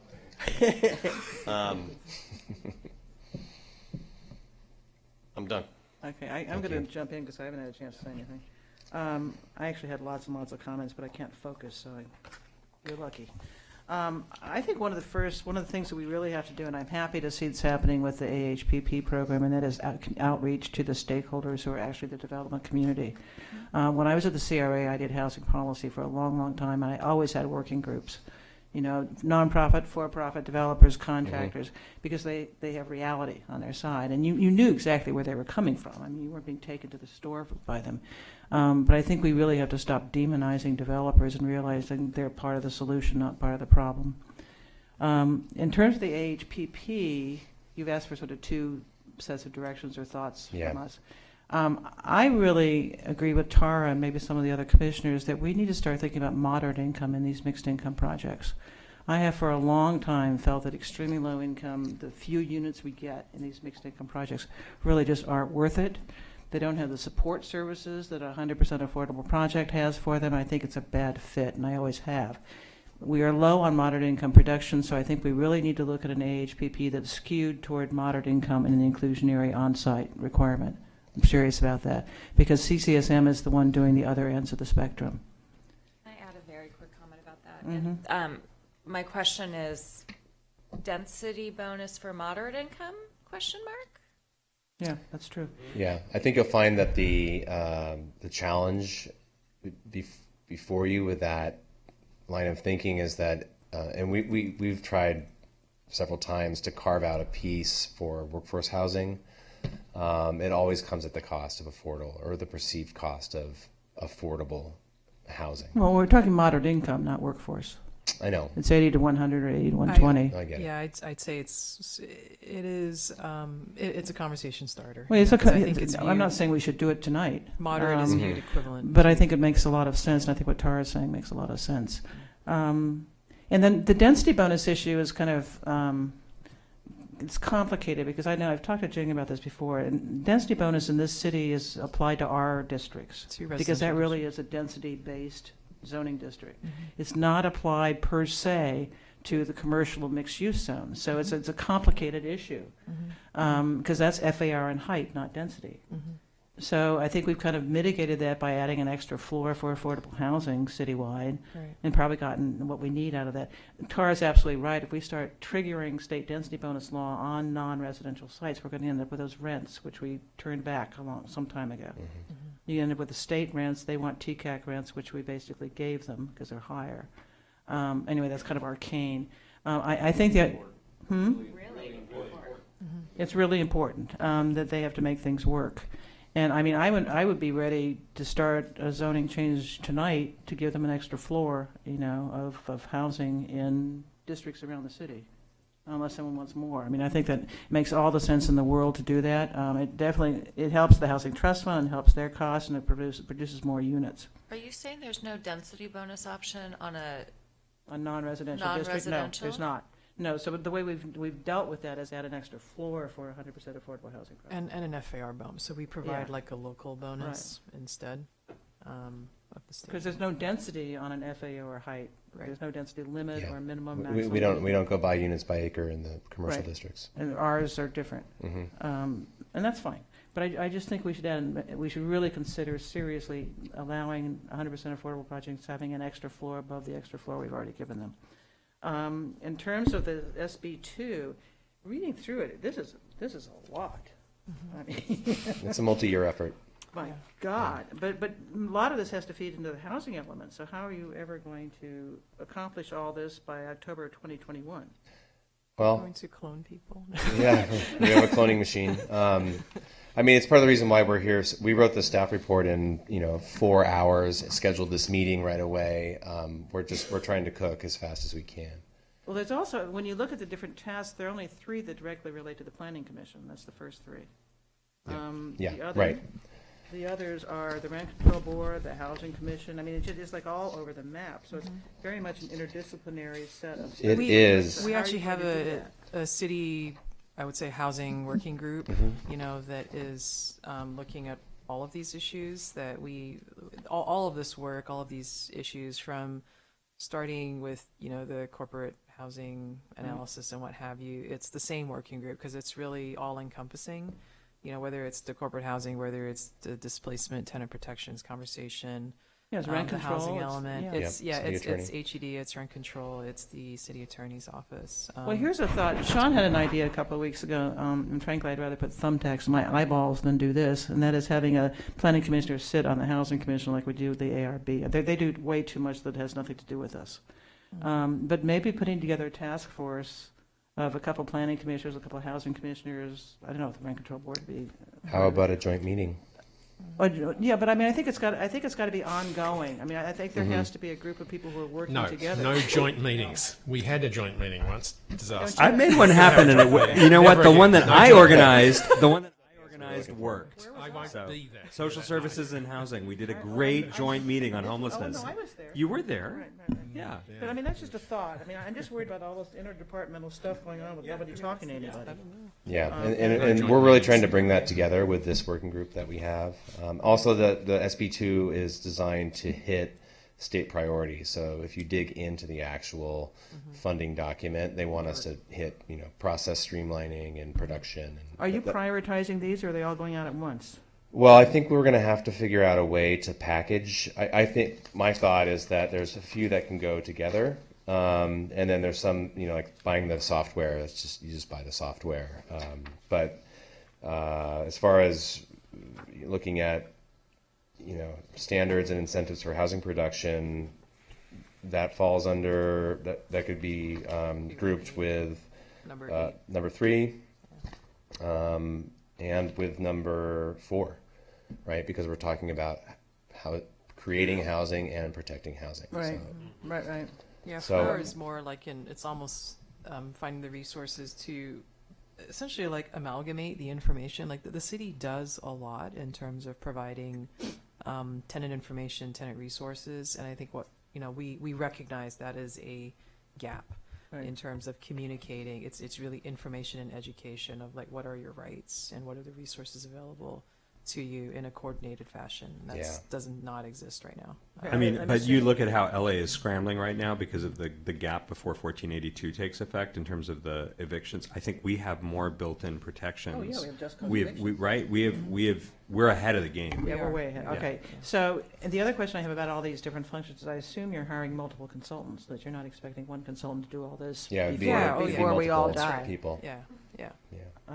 Okay. So some of these will take more time than others. It really depends on council's decision to let us use the money, and they may not let us use it. They may not let us spend some of this money based on how the votes go down. Some stuff we can move on right away because we already have people under contract. Some things we'll have to create an RFP. We'll have to design a process, and we'll have to engage the public. Are you going to give us progress reports periodically on how you're doing with all this? Well, yes, yeah. We will And I have assume to. at some point there'll be a schedule of the preparation of the housing element. Yeah, I think our first step is to talk to when the grant we were originally submitting for the grant and requesting the budget authorization. There weren't the votes for that because there needs to be a supermajority of the council. Kind of came down to reopening the DCP.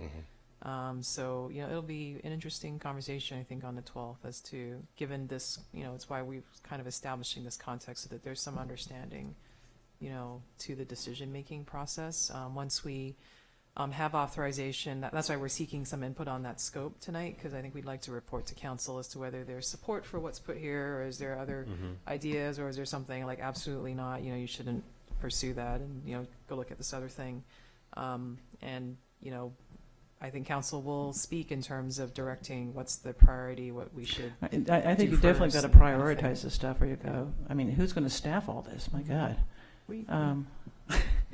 And you're leaving. Not me. Yeah. I know. And then finally, these laws all go into effect January 1st. For the legislation, yeah. How long do we have to comply? Well, they go into effect, and I think we haven't circled back with the attorney's office on a strategy to update our local ordinances where necessary to be in compliance. So, I mean, we've been tracking these bills for, you know, I know, since I know. the session started. And I think we haven't kind of figured out a schedule to do the updates yet, so. Well, and as you can imagine, if state law is applicable, then we're going to have to apply the state Right. law regardless. So Right. we would love to have everything done in terms of the ordinance update that's necessary, but Who needs sleep? We wouldn't be able to apply the state law anyway. I mean, there's ones that are kind of simple. One is that you remove the owner occupancy requirement from the ADU properties, and Yeah. that's just a code change. Yeah. So it would seem logical that you would start with the sort of simple ones and come to us with those, just I to think get the part ducks in- that is probably going to give us most is the SB 330, because it sort of gets into process. And it's a So messy like bill. It's applica- so yeah, and badly it's- written. And I would say it's not the most clearly drafted language. No, it's You know, horrible. it just sort of had these, like, you know, statements in there, and so it's not super clear what was meant by some things. And so we're going to have to go through a process of kind of untangling and figuring that out. Okay, and then finally, are we looking at getting hit by SB 35 because we haven't hit our moderate income goal? No, the target is the lower income, so we're okay. Oh, they don't care about moderate income? No. There are, but it's the lower, so we've been through that cycle with them, and we're meeting it right now. We're on the Lower list. income. Yeah, we're So on moderate the- income is, we just want to do that for our own sake, so we don't have a barbell housing market. Right. So it's ELI. Yeah. Yeah. Okay, so Commissioner Fonda Bernardi. A quick question that you might speculate on, or someone else might. It seems like we've built a lot of housing in the last few years, but the population hasn't gone up, which seems to suggest that the Santa Monica residents are aghast. They just fill the space available. And we keep building, and they just keep filling, but the population doesn't go up proportionally. We're not seeing that kick up. First of all, is that an accurate representation of the situation? I don't know. I've been thinking about this today. So we've built about 2,200 units. Have been, what is the number here? Where is that? So right, we've built about 2,200 units are either completed or in construction, and our population has gone up by about 3,000 people. So that's 1.5, and that would be an average that is lower than our original starting point, which is 1.7 persons per unit. So, but anyway, I think less people in a household. So what we're really talking about is this is what gentrification looks like. Fewer people in nicer units, and you know the bottom and the middle keeps getting thrown overboard and vanishes. But what this is all leading up to is the census. When do you think we will get the census, which is kind of our real report card, meaning it's a total in-depth kind of measurement of where the city is, regardless of where RENA says we should be or what they've told us to do 5, 10, 15 years ago. This is what it really looks like. This is the net result of all these changes.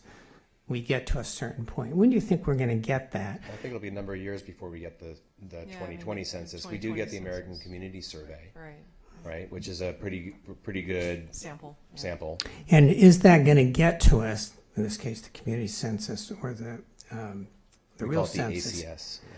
Is it going to get to us in time to inform the RENA numbers, or is that train just going down the tracks independently of what's happening in real life? No, I mean the RENA is not census based. It's based on projected population growth. So SCAG, in going through their SoCal Connect, adopting that sustainable community strategy, consulted with every jurisdiction. So we gave them, like, here's our loose, here was our projections for population, households, employment, et cetera. So they worked with every individual jurisdiction to kind of pull that data out, and then it went into the model, and it spit out whatever it did. So that is the basis of the RENA. It's not.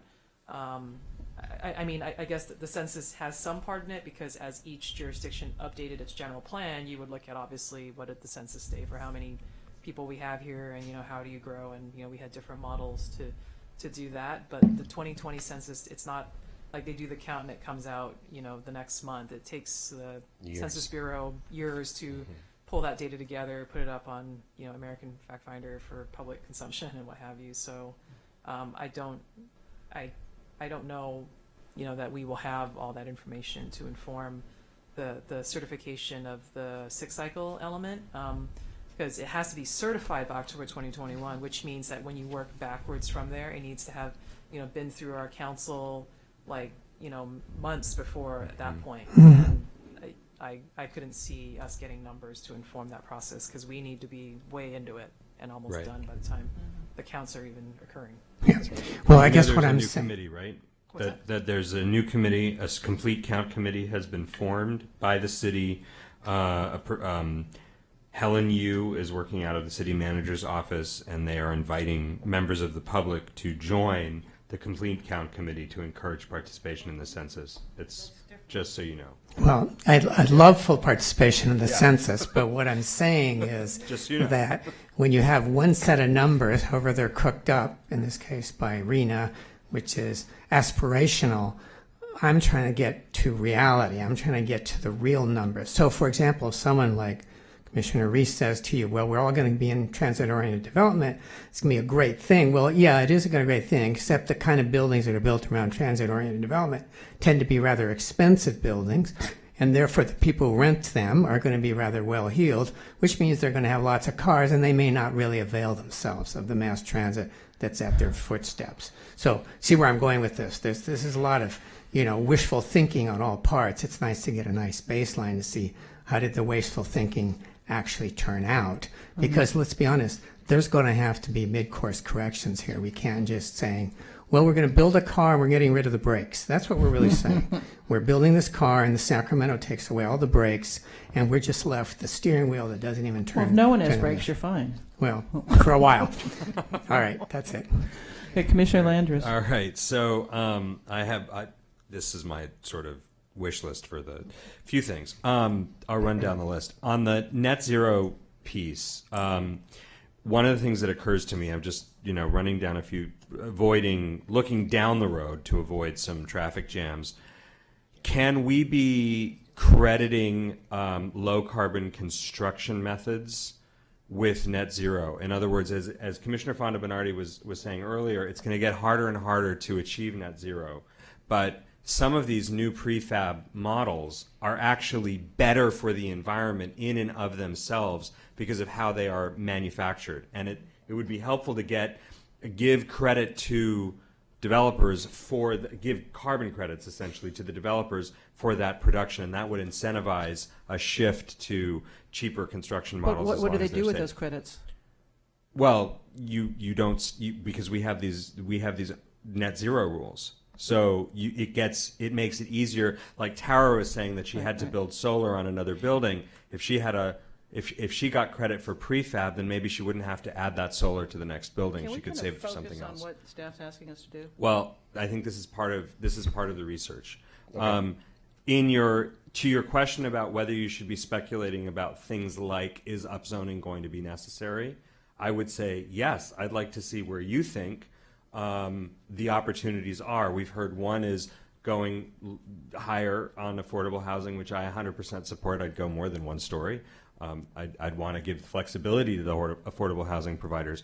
But I also think if you're going to be speculative in that way, I think we have to look, for instance, at what happens if Prop 13 is reformed next year and tax treatment of commercial changes from residential. What is that going to do to the way land is valued? What's going to happen if a vacancy tax comes in?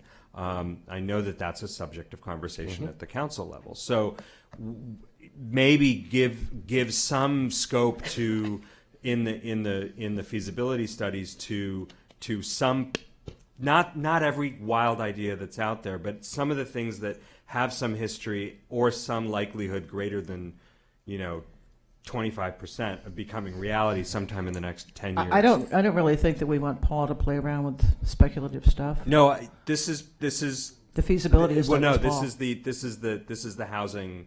This is not the AHPP. This is the broader question in the SB2 of what how much housing where we can build housing, what we think can be done. Because I think the economics of it, as Mr. McNeil was saying earlier, the economics are going to be driving a lot of the decisions. I agree with Commissioner, with our chair about focusing on, say, low and moderate in the inclusionary, and really targeting the very low and the extremely low to our affordable housing providers. I think that makes a lot of sense.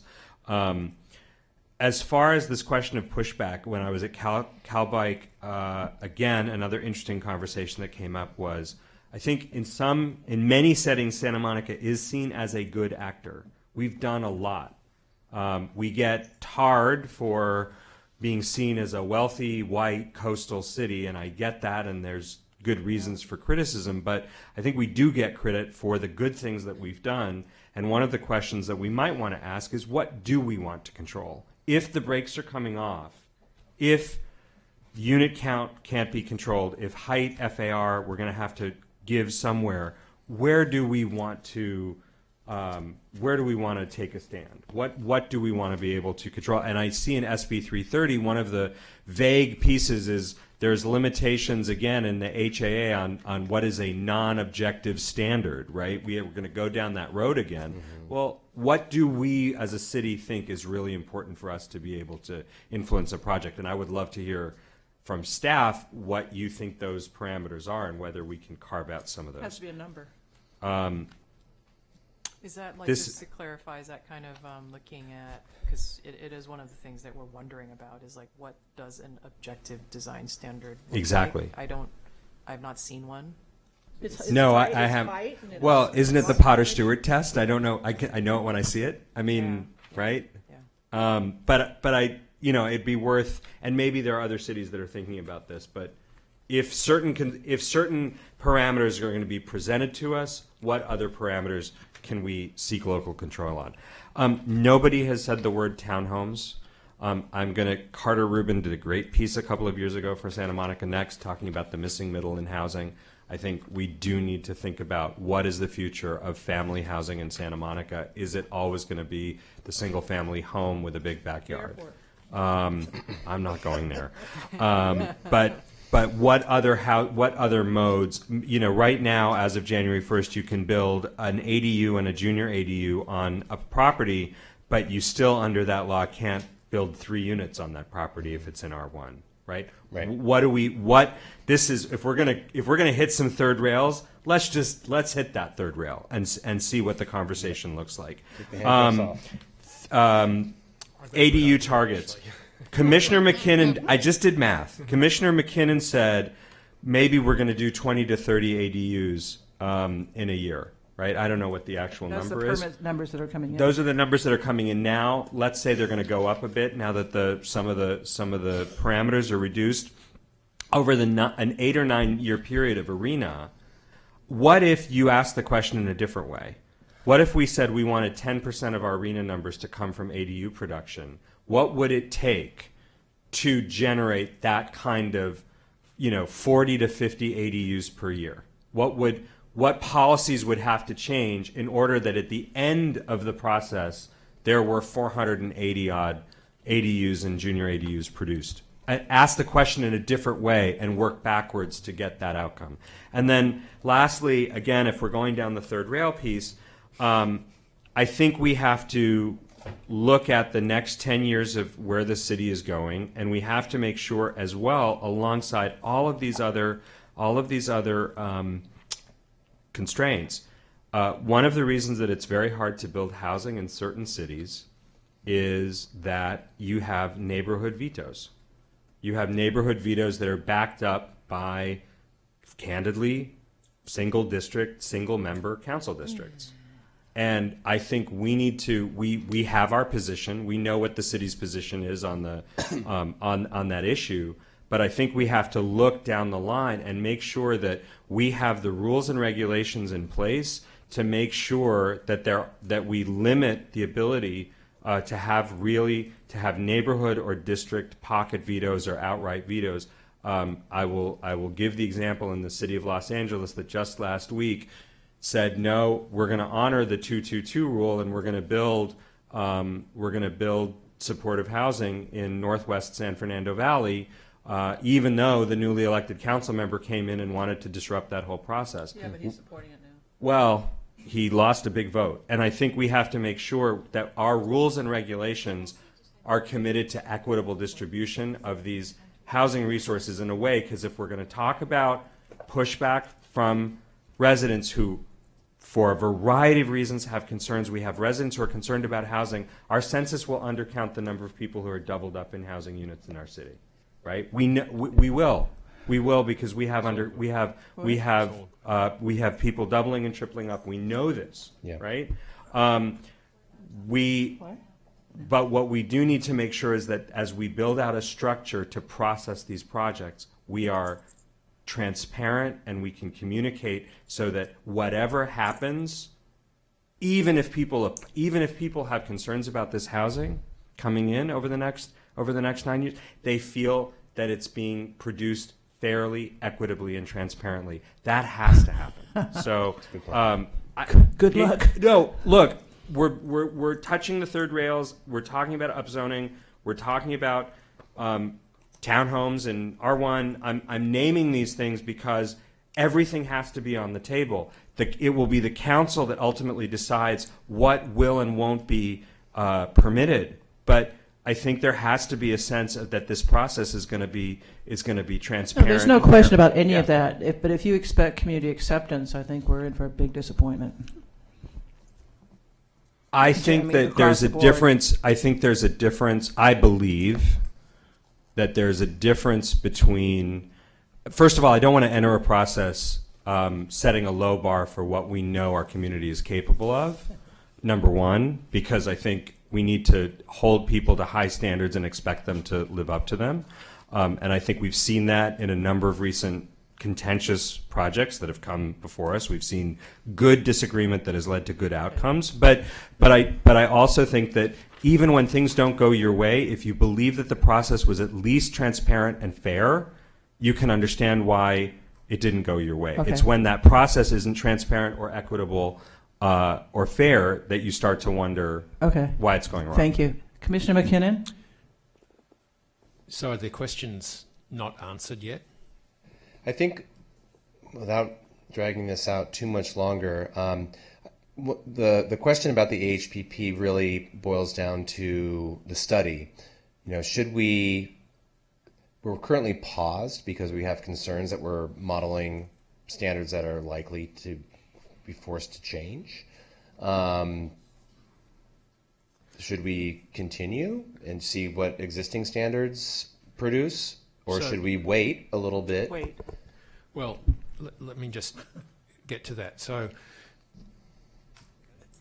when you asked that question earlier, it would have probably been, yeah, we should wait. But the more I think about it, the affordable housing element, because of the bills of the governor, in a sense, has been taken care of by the state. There's a direction what they can and can't do, how quickly they can move.